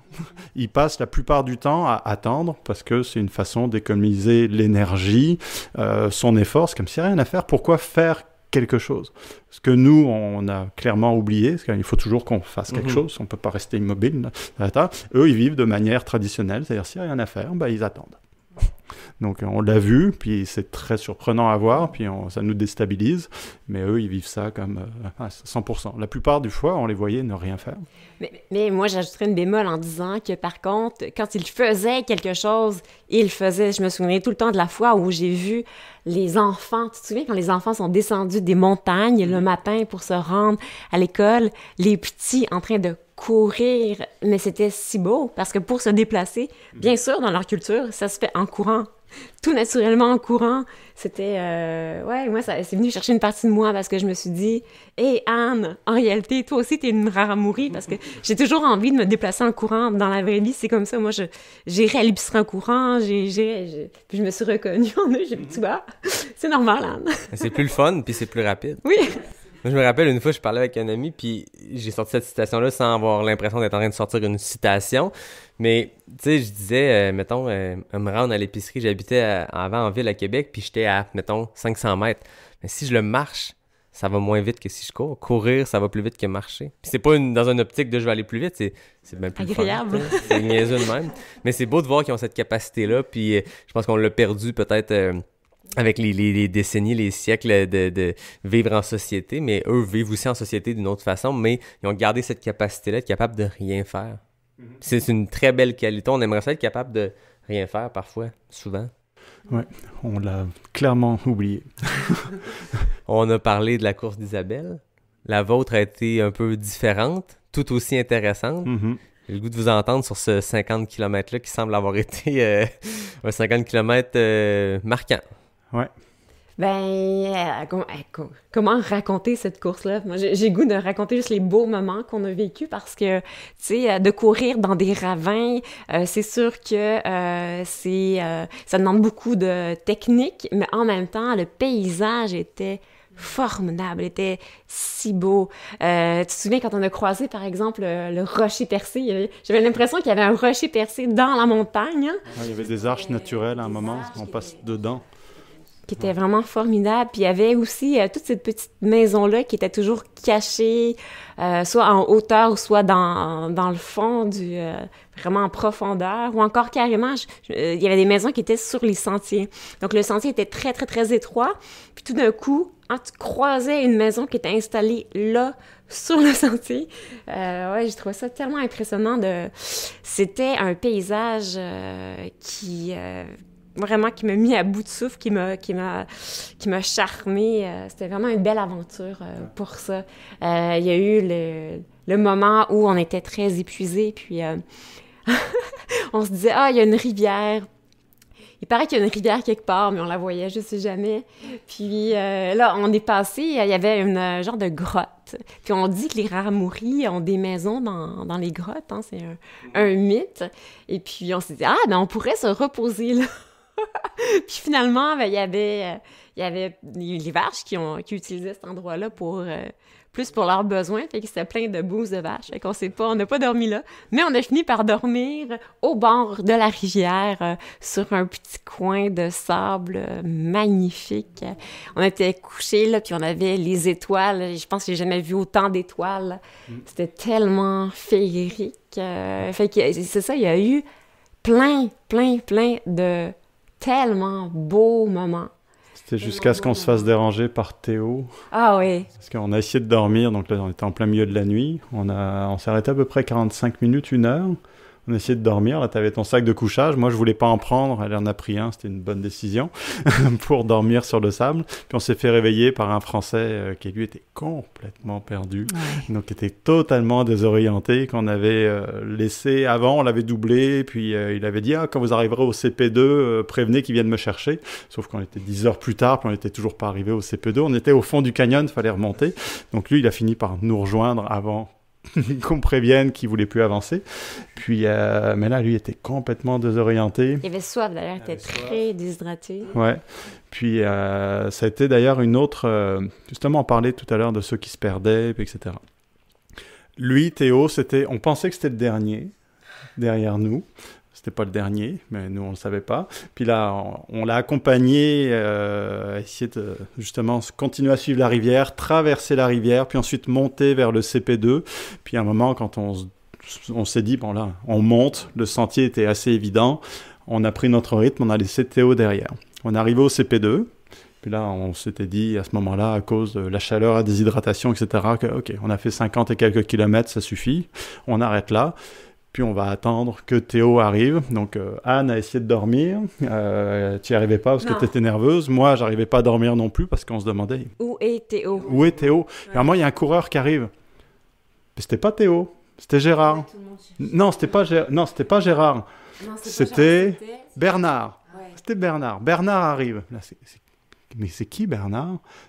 On n'a pas vu de Bernard. Donc Bernard était encore loin derrière nous. Il était parti hors délai du CP1. Il venait d'arriver. Puis là, on demande à Bernard, mais est-ce que tu as vu Théo, puis Gérard, qui était derrière toi? Comme non. Puis il était suivi par les deux fermeurs, qui étaient deux Raramuri avec une mule. Donc, puis ils n'avaient vu personne. Mais ils sont où? Parce qu'on savait qu'on pouvait se perdre, mais là, on est en pleine nuit. Pas de réseau, pas rien. Pas de réseau, rien. Les balises ne fonctionnaient plus. Puis là, c'est OK, on est en train de... Théo, il manque, Théo, il manque. Ouais, puis quelques kilomètres avant, on avait croisé donc, les narcotrafiquants avec leur champ de pavots. Puis là, donc, tout le monde sait que tout le monde est là, mais tu es dans un environnement où tu te dis, ils peuvent se perdre, on ne sait pas où est-ce qu'ils vont tomber, ils ne savent pas où ils sont. Qu'est-ce qui se passe? Puis là, plusieurs heures plus tard, Théo a fini par arriver. Parce qu'avant de monter au CP2, on montait, puis à un moment, il y avait un embranchement. À gauche, CP2, à droite, CP3. Quand tu montais au CP2, tu montes, puis après, tu redescendais. Théo était tellement désorienté que la pancarte, celle-ci était claire. Il l'a pas vue. Donc, il a pris, évidemment, à droite. Puis, il s'est rendu compte en cours de route, en croisant je sais plus qui, ou en étant attrapé, que je suis pas dans la bonne direction. Puis plutôt que de continuer au CP3, il a décidé de faire demi-tour, puis de revenir jusqu'au CP2. Donc là, on l'a vu. Donc, Théo est enfin arrivé. Au petit matin. Ouais. Mais où est Gérard? Il en manquait toujours un. Qui lui est allé directement au CP3 finalement. Mais ça, pendant des heures et des heures et des heures, on s'inquiétait. On attendait que tout le monde arrive, de savoir où sont les derniers, pour nous, vu qu'on avait décidé d'abandonner au CP2, pour qu'il finalement il ramasse toutes les affaires, puis qu'il nous ramène au départ, sachant que la route allait prendre 6 heures de route pour sortir de là et refaire tout le tour du canyon. Donc c'est le genre de choses que normalement on ne vit pas dans une course. Les gens se perdent, mais se perdre à Arikana, tu te perds pas très très longtemps. Se perdre à Bromont, si tu te perds à Bromont, tu vas vite trouver quelqu'un, puis tu vas tomber sur le terrain d'un propriétaire qui va t'envoyer à bonne place. Mais là-bas, se perdre, ça peut durer longtemps. Quand t'as plus d'eau, moi c'est ce que je pensais. Je me souviens à quel point Théo était déshydraté, à quel point on avait essayé par tous les moyens de lui donner le plus d'eau possible. Hein? Il y en a deux comme ça qu'on a croisés, qu'on leur a donné de l'eau, puis on s'en faisait, puis... Puis c'est ça, mais moi, quand j'ai vu au petit matin Théo arriver, là, j'étais là, bien sûr, j'avais pas dormi, je braillais ma vie parce que je pensais qu'il était mort. Après ça, je pleurais parce que finalement, il était pas mort, il était vivant, puis il était là, puis comment ça, on l'avait laissé derrière, puis après ça, Gérard, que lui, il arrivait pas, il était où, lui? Puis j'en avais des émotions, hein.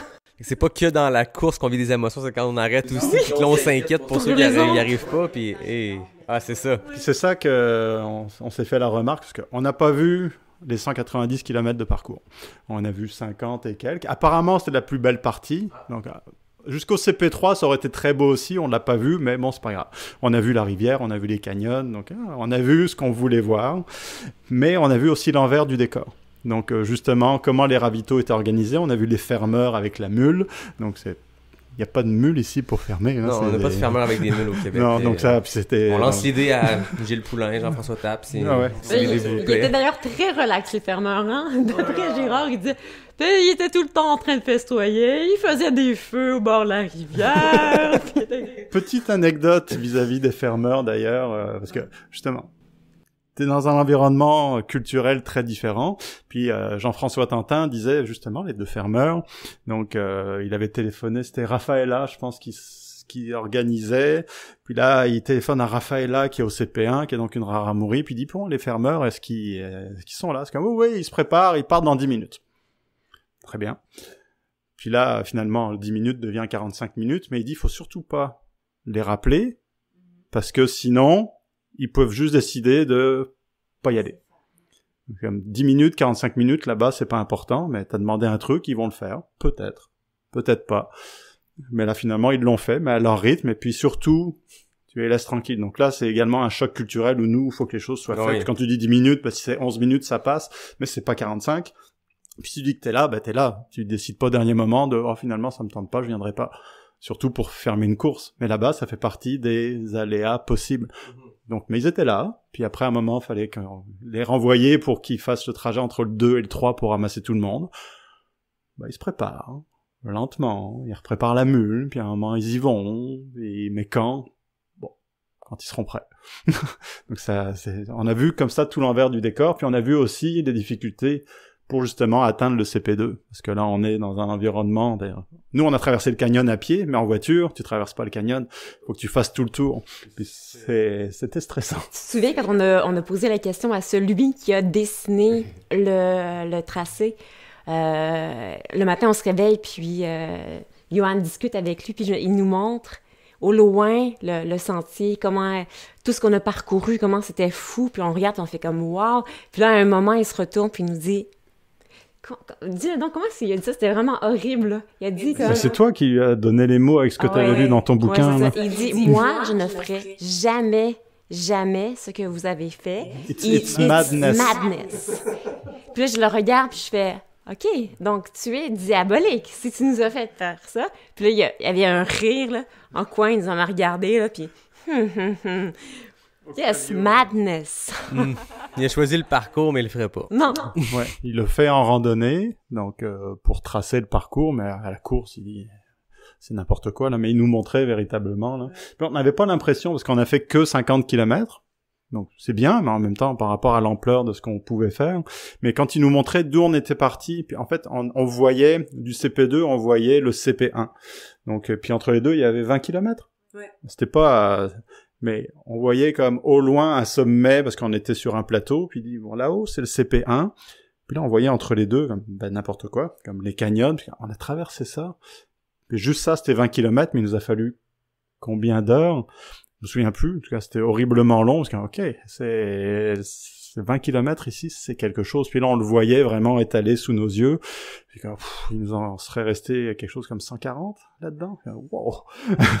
Une chance que les derniers étaient plus plats, d'après ce que tu as vécu, là. Un peu moins intéressant, mais... du CP4 au CP5, ouais, la première partie, ouais, c'est de la route, là. OK. Ça amène d'autres défis, mais ouais. Et là là. Vous nous avez fait une petite frousse parce que, tu sais, quand des Québécois font des courses, on l'a vu là, la semaine passée, le Québec au complet, on dirait qu'il était derrière Stephanie Simpson et son Cocodona 250. Je pense que quand des coureurs, des coureuses de notre communauté vont faire des courses à l'international, on les suit. Parfois, c'est facile parce qu'il y a des updates sur Twitter, il y a des streaming, peu importe. D'autres fois, c'est un peu plus difficile. C'est rentré au compte-gouttes les infos, mais on savait que vous étiez là, on essayait de vous suivre. À un moment donné, on a vu la photo popper. Isabelle a terminé, 2e place. OK, yes! Puis à un moment donné, quelques jours plus tôt, ou un jour plus tôt, on a vu une photo popper. On l'a partagé. Moi, quand j'ai vu ça qu'elle n'est pas sortie du bois, je me dis, les gens veulent des updates. Les gens m'écrivaient qu'est-ce qui arrive avec eux. J'ai aucune idée. Je suis pas là avec eux autres. Pas parce que je suis capable de vous donner des updates de la Western States que je suis capable de vous donner des updates de l'Ultra Run Raramuri dans le fond des canyons. On pouvait entre nous. Ouais, c'est ça. Mais à un moment donné, il y a une photo qui est popée. Et là, on voit un hélicoptère. Vous annoncez, je pense que tu avais annoncé que vous avez décidé d'arrêter à ce moment-là. Et après ça, la photo n'existe plus. Facebook l'a supprimée. Non, c'est nous qui l'avons supprimée. C'est vous qui l'avez Ouais. supprimée, parce que Ouais. moi, j'ai partagé ta photo sur Instagram et on m'a bloqué Twitter pendant 1 heure. Là, j'ai fait, qu'est-ce qui se passe? Hein?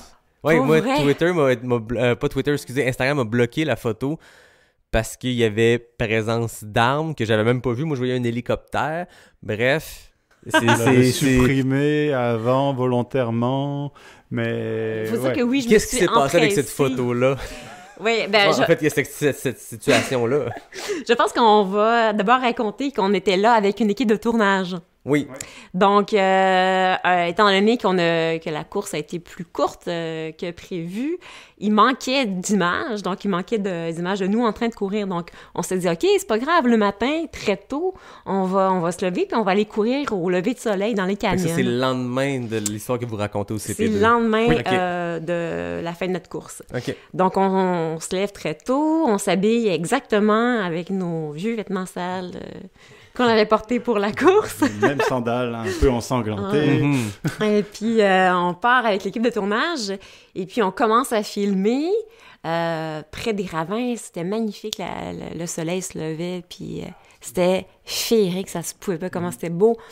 Puis là, Jérôme qui était très motivé, il fait « Ah oui, puis là, on va vous prendre avec le drone juste à flanc de montagne, à tel endroit. » Puis là, au moment où on est à flanc de montagne, puis là, je vois tout d'un coup, il y a un gros bruit, puis je vois comme un hélicoptère qui fait un tour autour de moi.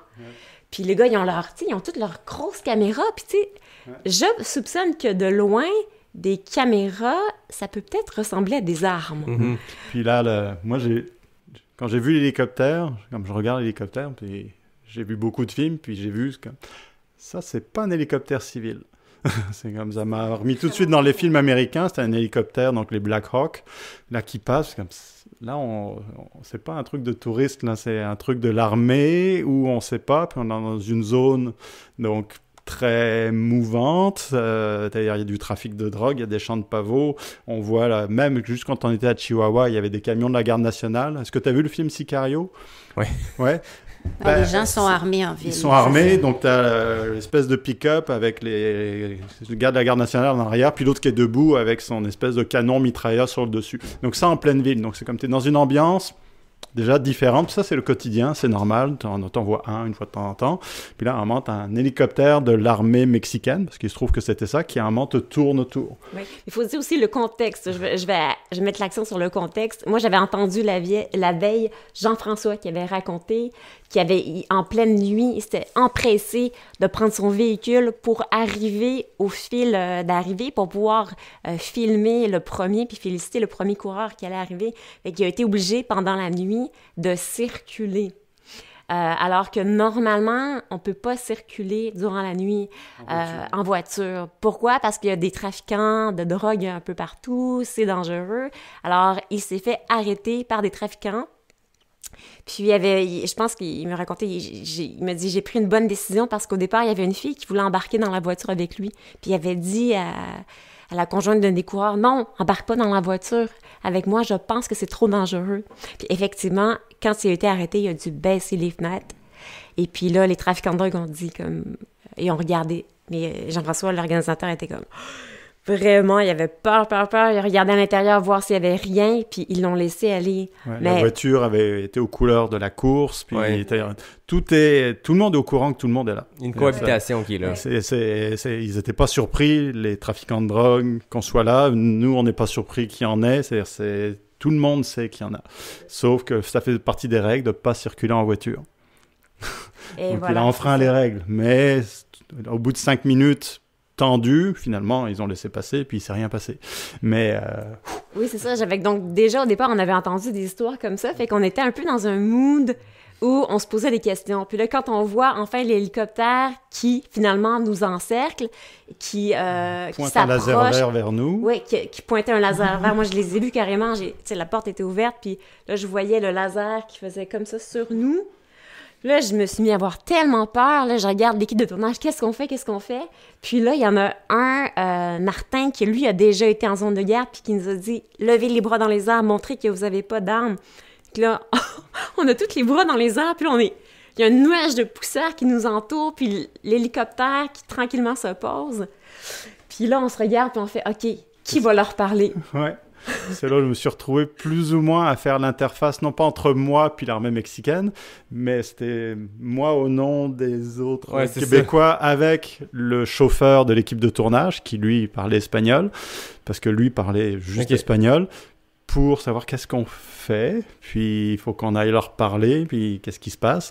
Puis finalement, donc, l'armée apparemment était là en exercice, parce que après, on a parlé aux organisateurs qui ont des contacts aussi ailleurs, puis ils finissent toujours par avoir des infos. Apparemment, c'est une question vitale là-bas, d'être bien connecté pour savoir un peu ce qui se passe. Et donc, c'était l'armée mexicaine qui était en exercice, puis je pense qu'on était juste là au même endroit, au même moment. Ils venaient pas pour nous, ils ont vu tout de suite qu'on était des touristes, mais ils avaient prévu d'atterrir là parce que c'est un endroit où il y a un grand stationnement, c'est un endroit où il y a un parc aventure avec une tyrolienne, et tout, donc ils avaient prévu d'atterrir là. Puis Martin, qui a de l'expérience, a dit probablement que c'était juste leur protocole de tourner autour pour s'assurer que la zone est sûre. Puis il se trouve que nous, on était là. Mais nous, on se faire atterrir dessus par... Vous n'étiez pas au courant que c'était un exercice à ce moment-là. Nous, se faire atterrir dessus par un Black Hawk de l'armée mexicaine, de la marine, on savait pas quoi faire. Donc ils nous ont juste dit finalement, non, tournez pas ici, allez un petit peu plus loin, à l'autre hôtel plus loin où il y a des belles falaises aussi. Puis ça s'est arrêté là. Mais... quand tu te fais tourner autour par un hélicoptère de l'armée puis qu'il te pointe des lasers vers toi, bon, je sais pas quoi faire. C'était pas vraiment prévu comme ça. Mais il y avait eu aussi l'assassinat. Tu sais qu'il y avait une tentative d'assassinat pendant la nuit aussi. Apparemment, mais ça fait partie des informations qu'on a entendues, mais est-ce que c'était vrai? Apparemment, il y aurait eu une tentative d'assassinat par les narcotrafiquants sur un préfet. Ils n'ont tué que le garde du corps. Là-bas, ça fait partie de... Ça arrive. L'ultramarathon qu'à Bahia Blanco avait été annulé il y a quelques années pour des raisons similaires, où ils avaient enlevé plusieurs policiers, ils avaient décapité. Ça avait beaucoup plus bougé dans cet ultramarathon-là que pendant l'autre, et ça fait partie de ce qui peut arriver. Puis l'organisateur nous a dit, ici c'est calme quand les canyons n'appartiennent qu'à un seul cartel. Déjà. Ça, c'est sans compter la garde nationale, puis l'armée qui peuvent se mêler de quelque chose. Donc, je comparais ça, pour nous, c'est absurde, ou ça paraît très impressionnant, mais c'est la même chose que les feux de forêt qu'il peut y avoir en Californie, qui peuvent annuler une course, ou les inondations comme il y avait eu pour la Transmartinique. Là, ça peut être un moment, ça bouge dans la région. Puis tu peux te retrouver au mauvais endroit, au mauvais moment, être coincé entre les deux parce qu'ils ne s'intéressent pas à nous. Non, c'est ça. Ils s'en foutent. Non, on fait juste passer. Puis d'ailleurs, courir la nuit, c'est autorisé. OK. Ils veulent pas de voiture, mais on passe à côté des champs de pavots. Tout le monde sait qu'on est là. On fait semblant de rien voir, puis on continue. Donc, on les intéresse pas, puis on s'intéresse pas à ce qu'ils font non plus. Aviez-vous été briefé par ça? Parce que je veux dire, courir dans des champs de pavots, c'est pas quelque chose qu'on est habitué ici. On traverse des champs de maïs peut-être, mais là, c'est une autre qualité. Vous aviez eu des règles claires quand même? Oui, puis c'était un peu à la... C'est sous forme de plaisanterie. Ils disaient, vous allez voir, il y a de jolis coquelicots rouges, ne les prenez pas en photo. OK. Donc, c'était ça. C'était la consigne. Au moins, c'est plus de peur que de mal. Quand on a vu ça popper, là, les gens se parlaient, qu'est-ce qui se passe dans cet ultramarathon? Puis on a supprimé l'image parce que c'est justement, tant qu'on est sur place... c'est plus délicat parce que on sait pas exactement ce qui se passe, c'est-à-dire c'est quoi le contexte. Puis probablement aussi que le gouvernement mexicain, comme tout le monde sait, tu vas sur le site du Tourisme Canada, la liste d'avertissements pour la région de Chihuahua est assez longue. Donc ils découragent tout voyage non essentiel. Aller courir un ultramarathon, c'est pas exactement essentiel, mais on y allait pareil. Mais c'est comme les avertissements en rouge, il y en a toute une liste incluant enlèvement, demande de rançon, assassinat. Tout est là. C'est comme... OK, mais ça veut pas dire que c'est la guerre ouverte. Non, c'est ça. Donc ça fait partie, il y a des règles du jeu à respecter, mais disons que c'est différent. Mais on a supprimé la photo parce que justement... tu rentres dans des sensibilités quasiment politiques, diplomatiques, si t'en parles sans trop savoir alors que tu es sur place, mais au final, Born to Run parle des trafiquants de drogue ouvertement. Ouais. Il y a même un des personnages, des protagonistes qui à un moment est assassiné, comme ça fait partie de la vie de la région là, pour le... Puis c'est aussi, les Raramuri eux-mêmes sont exploités, de par leur pauvreté, par les trafiquants de drogue, ou par des agents plus ou moins véreux qui leur font mettre des chaussures plutôt que des sandales. Donc eux sont les premières victimes et sont en plein dedans. Donc, Tu sais, on parlait tantôt des rencontres culturelles, de ces gens-là qui savent comment apprécier la vie d'une façon différente. Avez-vous senti quand même que leur vie est changée, que leur vie a une modernité? Parce qu'on parle de certains coureurs avec des espadrilles dans les pieds, mais au-delà de ça, les gens que vous avez croisés sur le parcours, les gens avec qui vous avez connecté, avez-vous senti ça ou vous sentez vraiment qu'ils ont réussi à rester authentiques à ce qu'ils sont, puis il y en a peut-être sur le lot qui se sont fait donner une coupe de paires d'espadrilles? Moi, ce que j'ai vu qui m'a surpris, c'est que les maisons sont vraiment très isolées, je l'ai dit. Il n'y a pas grand-chose non plus, c'est de toutes petites maisons avec très peu de matériel, mais à certains endroits, on voyait des panneaux solaires. Donc, des panneaux solaires qui servent peut-être à écouter la télévision ou avoir un ordinateur, je ne sais pas. Mais ça c'était surprenant. On a vu quand même aussi certains Raramuri avec des téléphones, hein? Ouais. mais ils sont extrêmement pauvres. Puis leur possibilité de sortir de là, ils parlent même pas l'espagnol, la plupart. C'est ça. Donc, je sais plus qui me racontait ça, mais justement, des fois, il y a même quelques-uns qui ont la chance de parler espagnol et peut-être de travailler ou d'établir un contact avec le reste du Mexique, à défaut de meilleurs mots, ont plus de possibilités de gagner un peu d'argent, mais ça déclenche une distorsion, parce que eux, tout d'un coup, sont favorisés de par leur accès au monde extérieur, et puis, tout d'un coup, ont plus d'argent que les autres, et là, ça crée des problèmes. Mais ça, c'est le problème de n'importe quelle population isolée, et l'interface avec le monde extérieur. Puis, notre présence a des points positifs, c'est-à-dire on a apporté de l'argent, c'est-à-dire juste l'hôtel dans lequel on était pendant une semaine, c'est-à-dire on fait vivre la communauté, mais les coureurs qui étaient là faisaient ça pour l'argent. Donc on peut pas leur en vouloir, et c'est un ascenseur social potentiel, mais avec tout ce que ça amène de négatif aussi, c'est-à-dire ils s'intéressaient pas à nous, c'est-à-dire ils venaient pour avoir leurs pesos, puis après ils s'en vont, c'est-à-dire qu'on soit là, ça les intéresse uniquement parce qu'on apporte de l'argent. Ouais. Sentez-vous qu'ils sont reclus par choix, par culture, par désir de rester dans les canyons qui sont les leurs, ou sont là par obligation parce qu'ils ne parlent pas la langue du reste du pays, parce qu'ils sont pris dans cette pauvreté-là? Je pense qu'ils choisissent le type de pauvreté qu'ils préfèrent peut-être, parce qu'entre être pauvre en ville, puis dans la pollution, puis le bruit, ou être pauvre dans le silence, la campagne, d'après moi, ça doit être plus bucolique, d'être pauvre caché dans ces montagnes-là. Moi, j'ai un regret par rapport au fait que j'aurais voulu courir avec des femmes Raramuri, puis quand on y a pensé, on s'est aperçu que, en fait, les femmes, elles ne peuvent peut-être pas courir comme elles le veulent parce qu'elles ont des responsabilités familiales, ou finalement, entre s'occuper des enfants ou aller courir, elles doivent s'occuper des enfants.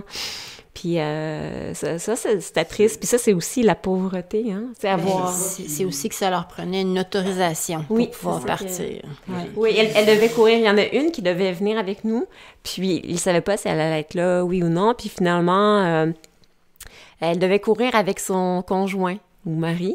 Puis il devait la suivre. Il devait être là. Puis si lui, tout d'un coup, ça ne lui tentait pas d'être là, elle ne pouvait pas faire la course. Ça ressemble à ça. Qui disait, j'ai entendu, qu'elles ne pouvaient pas courir de très longues distances parce que sinon ça les éloignait trop longtemps de leur tâche familiale. Donc c'était des courses de 50 km ou moins. Okay. Donc pas parce qu'elles sont pas capables, c'est parce que... Lorena, il y avait une possibilité qu'elle soit avec nous. Puis non, parce qu'elle a dépassé pas le 50 km. Puis dans Born to Run, il me semble que c'est là-dedans, j'ai lu que c'est ça. Elles ne peuvent pas courir aussi longtemps parce qu'elles sont... 50 km, c'est le maximum. Là. Elles doivent s'occuper des enfants. Faut qu'elles soient à la maison. Ouais.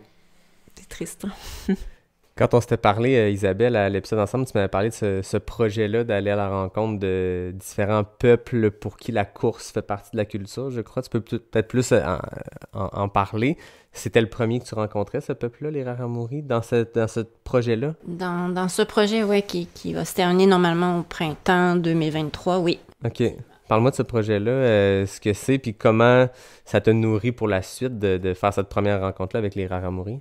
Déjà, je pense que c'est le cas de probablement tous les participants. Là. On en a pour un certain temps intégré, même si c'est passé, puis même si on a le regard tourné vers les prochains objectifs. Je crois qu'il y a beaucoup de bagages, physique, mais émotionnel aussi, le contact culturel, la géographie, tout ça, en tout cas, mûri dans ma tête. Je crois que je suis pas la seule et dans mon cœur. Puis l'objectif pour moi à travers tout ça, c'est vraiment d'aller à la rencontre des gens puis des lieux, d'observer beaucoup. Puis ça amène justement toutes sortes d'émotions, de sensations. Et puis, j'ai envie de témoigner de ce que j'ai observé. Puis je pense que j'avais pas prévu ça, mais je crois que le besoin est là de faire le parallèle avec nous, les étrangers aussi, parce qu'on s'invite là-bas. Ça crée tout un décalage. Là. C'est vraiment particulier. Puis je considère que c'est un privilège. C'est certain que c'est des choix qu'on fait. Puis c'est comme par rapport à ce projet où je veux, j'ai été là-bas, je veux aller vers mes racines qui sont plus vers le Nouveau-Brunswick avec les Premières Nations. Ensuite, ça s'est modifié un petit peu, mais j'ai fait le choix de retourner à La Réunion, donc établir, j'ai des contacts là-bas, avec les locaux, parce qu'il y a aussi des gens qui sont vraiment natifs, même si c'est français, il y a quand même cette présence-là.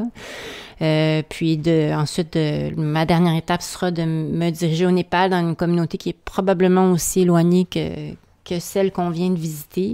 Des gens qui ne reçoivent pas d'étrangers, mais je pense qu'il y a toujours une formidable richesse aussi dans la simplicité. Puis c'est pas parce que ces gens-là ne parlent pas beaucoup qu'il n'y a pas une tonne de trésors là, à découvrir à travers ça. Mais je trouve ça le fun aussi parce que je suppose que vous êtes des auteurs, j'en ai 3 dans la pièce, puis vous allez tous, à votre façon, à votre couleur, pouvoir témoigner de ce que vous avez vécu, peu importe si c'est dans un truc qui est proprement, pas proprement, mais qui est directement aligné avec ce voyage-là ou dans une autre expérience, mais c'est ce qui est le fun, de pouvoir y mettre votre couleur, puis je trouve que ce projet-là, j'ai l'impression que tu es la personne idéale pour le faire, je te lance cette fleur-là, mais tu sais, tu es quelqu'un qui on se connaît pas beaucoup, mais on se côtoie, on s'est vu, on connaît des gens en commun, puis je trouve que tu as une sorte d'hypersensibilité, d'être capable d'aller capter ces petites choses-là, pas besoin de s'asseoir puis de tenir une interview avec quelqu'un pendant 2 heures pour être capable de ressentir, de connaître, puis d'aller à la rencontre de ces peuples-là, puis de les mettre en lumière, mais à ta façon, dans le respect, oui, mais tout le monde qui va parler de ces peuples-là va le faire dans le respect, mais c'est ça, à ta couleur, j'ai vraiment hâte de lire ça. Je sais qu'on a le temps en masse d'ici là, mais j'ai extrêmement hâte de découvrir ce qui va ressortir de cette expérience-là. Merci. De votre côté, bon, pour revenir, parce que je pense que tu as un livre, Isabelle, aussi, qui s'en vient bientôt. De l'autre côté de la table, ben là, Anne, ça serait fou de parler aujourd'hui, de faire une entrevue, alors que tu as devant toi quelque chose que tu m'avais parlé quand on s'est parlé au printemps. C'est quand qu'on s'est parlé? C'était à l'épisode de 30 quelques. Non, c'était l'hiver dernier, pas l'hiver 2022, mais l'hiver 2021.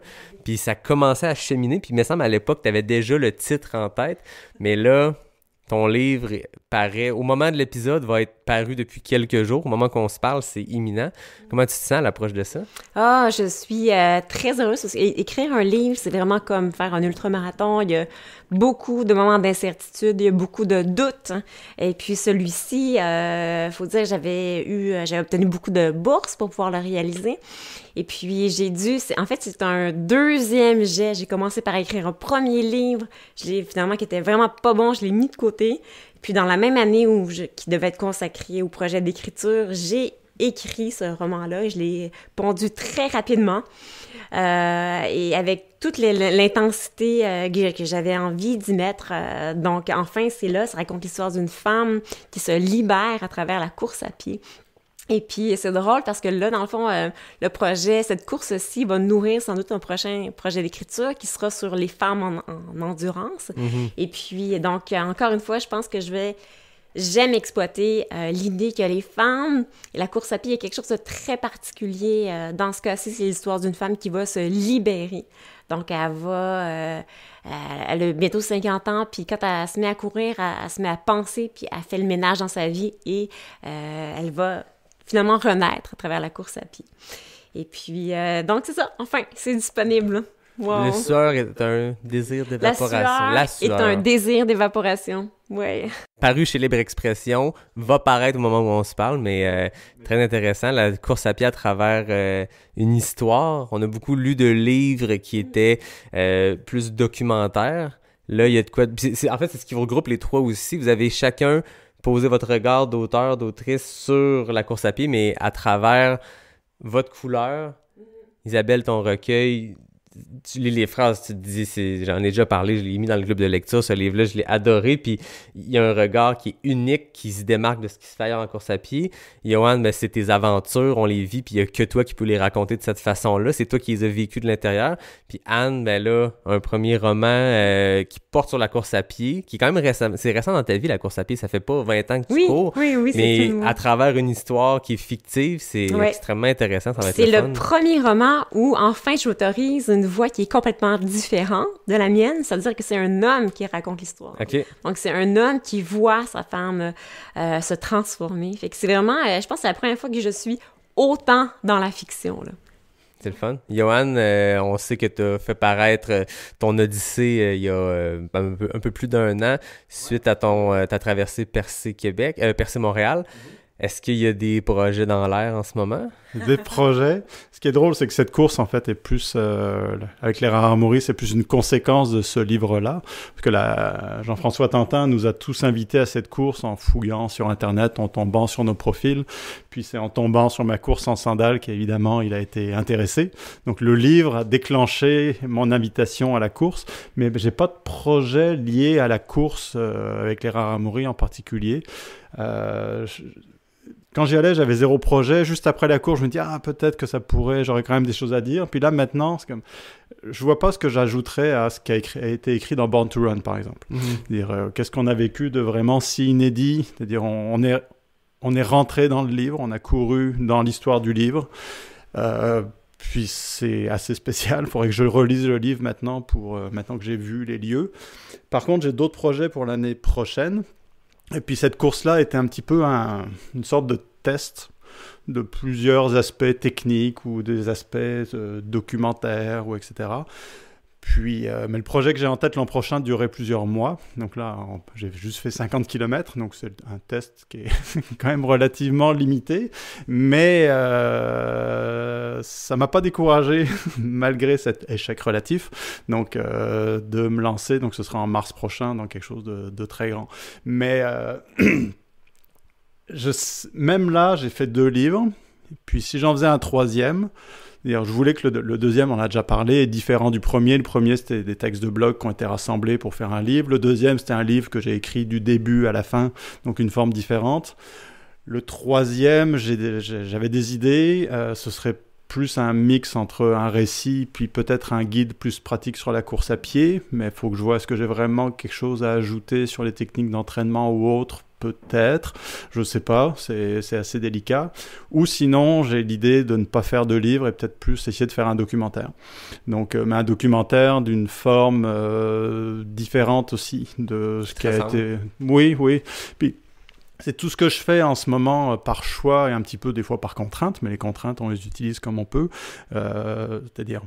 Le livre, la plupart des photos sont les miennes. Donc, c'est-à-dire, je suis auteur et photographe. Donc, c'est pas des photos de professionnels, mais je me débrouille bien. Si je fais un documentaire, probablement que ce serait la même approche. C'était comme, ce serait mieux au niveau technique de faire appel à un réalisateur avec du matériel professionnel, puis etc. Mais ce serait moins personnel que si j'essaie de tout faire moi-même. Donc, ce sera moins bon à la fin, mais... j'aurai une voix qui ne peut pas, ou une approche qui ne peut pas être émulée si je fais appel à quelqu'un d'extérieur. Puis c'est un petit peu ce qui avait créé d'ailleurs mon Percé Montréal. Ça a été tellement à courte échéance que toutes les rencontres que j'ai faites pendant la course, au début, je voulais essayer de me faire suivre par une équipe, parce que tu te lances pas dans 1000 et quelques kilomètres tout seul, normalement. Mais là, c'était trop court, personne n'avait pu se libérer. Donc, les rencontres se sont faites au fur et à mesure. Anne a fini par me rejoindre pour les 5 derniers jours, pour les 500 derniers kilomètres. Mais si j'avais été accompagné, l'histoire aurait été différente. Ouais. Donc, c'est pour ça que le projet que j'ai l'an prochain, qui va possiblement, si tout se passe bien, durer des mois, si je le fais avec une équipe, ce sera pas la même histoire que si je me lance tout seul, puis que j'essaie de documenter tout seul ce qui m'arrive, avec tout ce que je ne pourrais pas faire, parce que je suis tout seul. Mais c'est ça l'intérêt aussi. Accès à l'intérieur de ce projet-là plus que jamais. J'ai l'impression qu'avec avec vos plumes, vous réussissez à nous faire vivre ce que vous vivez de l'intérieur, parce que vous êtes les seuls à pouvoir vivre émotionnellement ou même logistiquement parlant dans la course. Ouais. Des fois, les documentaires, puis tu sais, je veux dire, on en a des exceptionnels qui ont paru dans les dernières années. Vous parliez de Jérôme tantôt qui a fait le documentaire sur la traversée de GR1 de Mathieu. Ouais. Ça demeure que souvent, ces documentaires-là, on vit l'histoire à travers le coureur, la coureuse qui nous en parle, mais les images, tu sais, Jérôme Binette a fait des petits miracles en allant rejoindre Mathieu à certains points sur le parcours, mais il y a une limite à ce qu'on peut aller sur le parcours, comme les bons documentaires de course qui relatent l'UTMB ou la Western States, peu importe, on voit des images de ravitaux, comme s'il n'y avait que ça dans ces courses-là, des ravitaux. Là, de partir peut-être avec une GoPro puis de faire ton propre truc à ton image, comme on le disait, je pense que tout ce que tu as fait, il y avait cette couleur-là qui était de le faire toi-même. Tu sais, quand tes photos que tu as partagées qui ont permis à ce premier livre-là d'arriver, puis quand tu es devenu, quand tu as dépassé les sphères de l'ultra-trail, puis que tout le monde voyait ce que tu faisais avec tes run commute et tout, c'est que tu étais maître de tout ce que tu faisais. Tu n'étais pas suivi par un photographe, par exemple. C'est l'avantage aussi. La plupart des photos, j'ai réussi à les prendre parce que, à force de passer au même endroit, c'est comme j'ai fini par être au bon endroit au bon moment. Puis quand il fait moins 25 au milieu du fleuve, je suis tout seul. Donc c'est pas parce que j'ai plus de talent, c'est parce que je suis tout seul. Donc je suis le seul à prendre ces photos. Parce qu'il y a personne qui me suit, puis il y a personne qui va me suivre tous les matins en espérant que les conditions soient propices à prendre une bonne image. Donc je veux recréer ça pendant une aventure de plusieurs mois, c'est-à-dire il y a personne qui va me suivre. C'est-à-dire ce serait absurde. C'est-à-dire c'est censé être une aventure physique, sportive, etc. Si moi j'ai du mal à la faire, mais que c'est un caméraman avec tout le matériel qui lui arrive à me suivre puis à me filmer, c'est comme c'est sur lui qu'il faut faire le documentaire, pas sur moi. C'est complètement débile. Tandis que si je me balade avec une GoPro, bon, la qualité sera moindre, mais quand il va se passer quelque chose, je l'aurai avec moi. Exact. Donc puis ça fait toute la différence. Donc c'est ce que j'espère. Donc au bout de quelques mois, je devrais avoir quelques images que personne ne souhaite avoir. Exact. On va suivre ça. Très hâte de savoir ce que c'est ce projet mystère-là. Ouais. Isabelle, tu as un livre qui paraît très bientôt. Parle-nous-en. Oui, en fait, c'est un recueil qui est en poésie, des pensées, poésie que j'ai voulu bilingue avec des images. Donc, j'ai vraiment travaillé en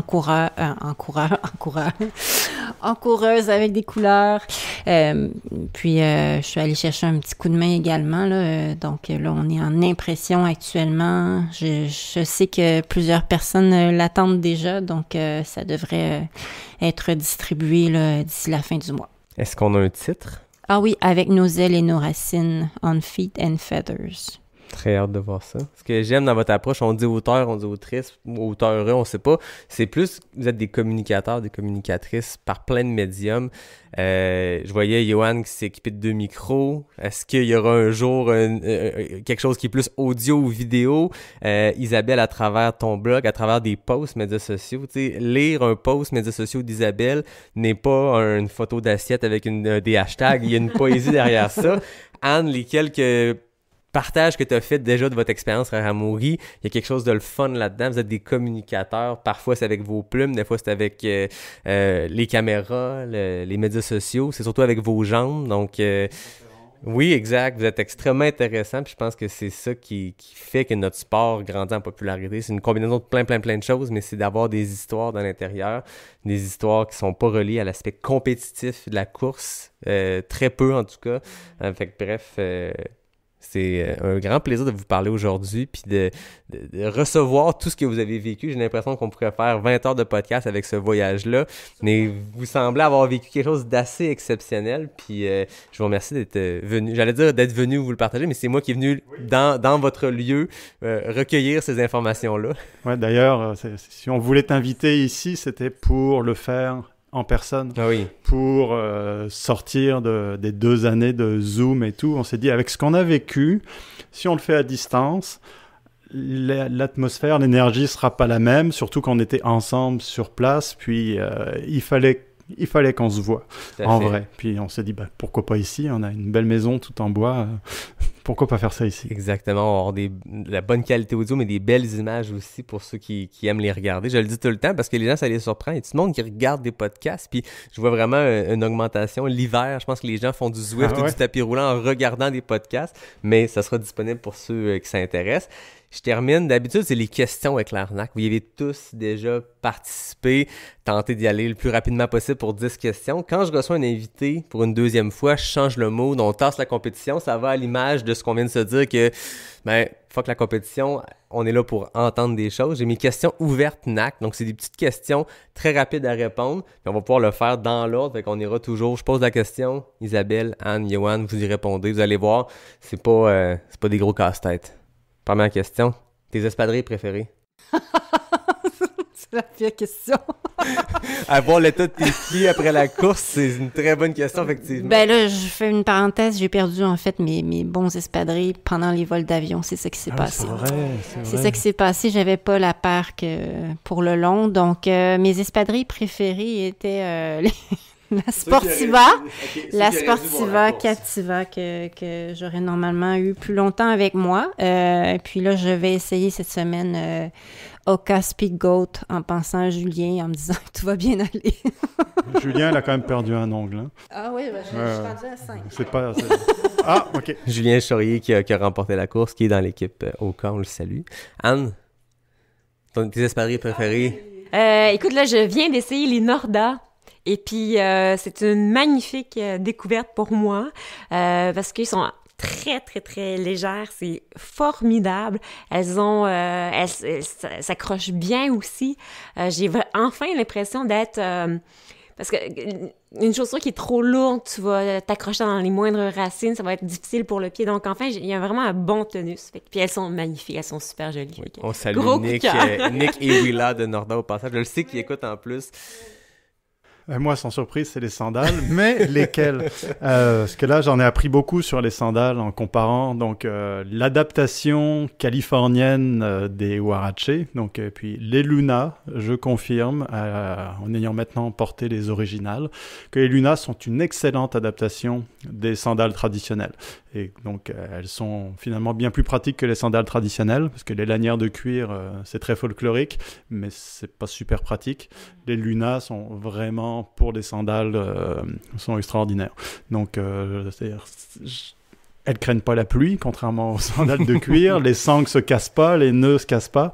Non, ça a confirmé que Barefoot Ted, donc de Born to Run, a fait un excellent travail. Donc je vais lui en parler d'ailleurs, il sera sûrement content de l'entendre, que je pense pas qu'il en ait beaucoup dans ses clients qui aient testé les Huarache sur le terrain non plus. Donc je vais lui faire un petit retour d'expérience, puis ce sera très très positif.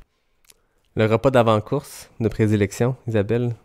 Des frijoles et tortillas. Ça, c'est pas vrai.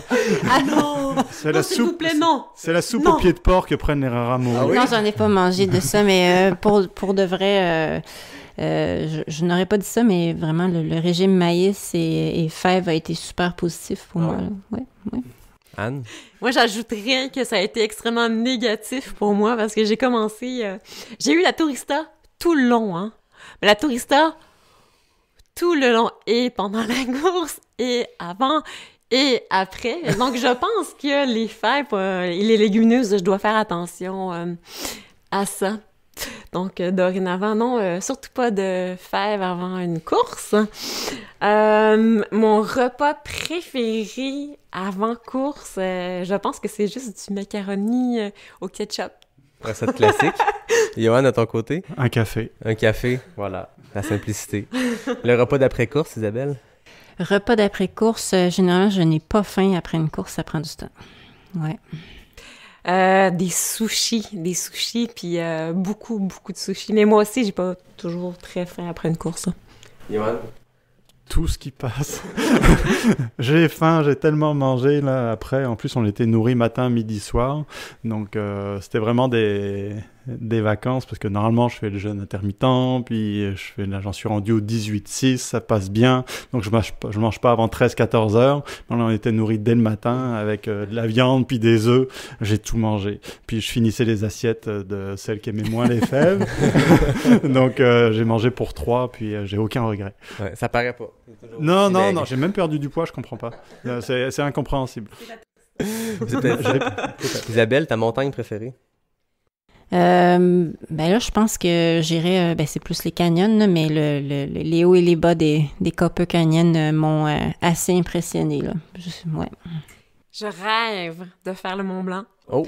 Puis à la limite, même des fois, quand j'en parle avec Yohan, juste pour les ravitaux. Non, il me racontait à quel point c'est des festins. Il paraît que c'est quelque chose. Yohan, ta montagne préférée? Une bonne question. Je sais pas. Il y en a tellement de belles. Oui, c'est dur à répondre. Je sais pas. La Martinique. La Martinique reste la course qui est au niveau relief m'a le plus impressionné parce que tu traverses l'île dans son long, puis l'île est pas très large. Tu peux être n'importe où sur l'île, t'es jamais à plus de 8 km de la mer. Donc, à un moment, t'es vraiment au milieu de l'île, puis t'as l'océan Atlantique d'un côté, puis la mer des Caraïbes de l'autre. En fait, c'est quasiment comme ça pendant toute la course. Donc, tourner autour du Mont Blanc, c'est cool, mais courir littéralement au milieu de l'océan, c'est pas mal non plus. Ta course bucket list? Oh là là. Ben là, il y en a plusieurs, là, mais c'est sûr qu'un jour, j'aimerais faire Hard Rock 100. Mais Hard Rock 100, mais tu sais, d'imaginer des parcours qui ne sont pas des parcours officiels là, m'alimentent particulièrement. Puis sinon, en ce moment, ben mon attention est fixée sur retourner à la diagonale. Donc, ouais. C'est une revanche à prendre. C'est une revanche, mais t'as quelque chose à aller compléter. Oui, plus de plaisir. Oui, effectivement. Moi, je pense que je suis de plus en plus dans les courses organisées. J'ai juste envie de prendre mon sac à dos. Puis je pense que ça l'a confirmé, cette course-là. J'ai le goût de prendre mon sac à dos puis de courir comme je veux, longtemps comme je veux. Donc, l'aspect, quand c'est contrôlé, on dirait que ça m'intéresse un peu moins. C'est sûr que la Martinique, ça me plairait aussi. Mais oui, le fast-packing, c'est pas mal dans mes objectifs. Yohan? J'ai découvert, sans surprise, comme beaucoup, avec la pandémie, quand les courses étaient organisées, qu'on peut se faire nos propres aventures. Et je pense que j'en suis pas revenu. C'est-à-dire, honnêtement, l'Ultra Run Raramuri était une course organisée, avec beaucoup de particularités. Donc, est-ce qu'on peut dire qu'elle était organisée? C'est discutable. Là, je vais faire le marathon de Longueuil parce que je suis porte-parole, donc ce ne sera pas vraiment non plus une course. Mais je pense que c'est hier, en courant, que je me suis dit, je pense que je ne ferai plus jamais de course organisée. Je ne vois plus ce que ça m'apporte, à part des contraintes, puis même du stress. Il y a toujours un petit stress d'avant-course, puis l'heure de départ. Puis j'ai plus du tout envie de vivre ça. Donc, j'ai plein d'autres projets, puis il n'y a pas de course qui dure plusieurs mois qui soit organisée, donc je l'organise moi-même tout seul. Mais honnêtement, j'ai plus aucune course qui me tente. Donc, il y a plein de lieux que j'ai envie de visiter, mais avec un dossard, je vois pas pourquoi. Très intéressant. Et finalement, ta plus grande fierté? Course ou pas course? C'est au choix. Oh là là. Course ou pas course?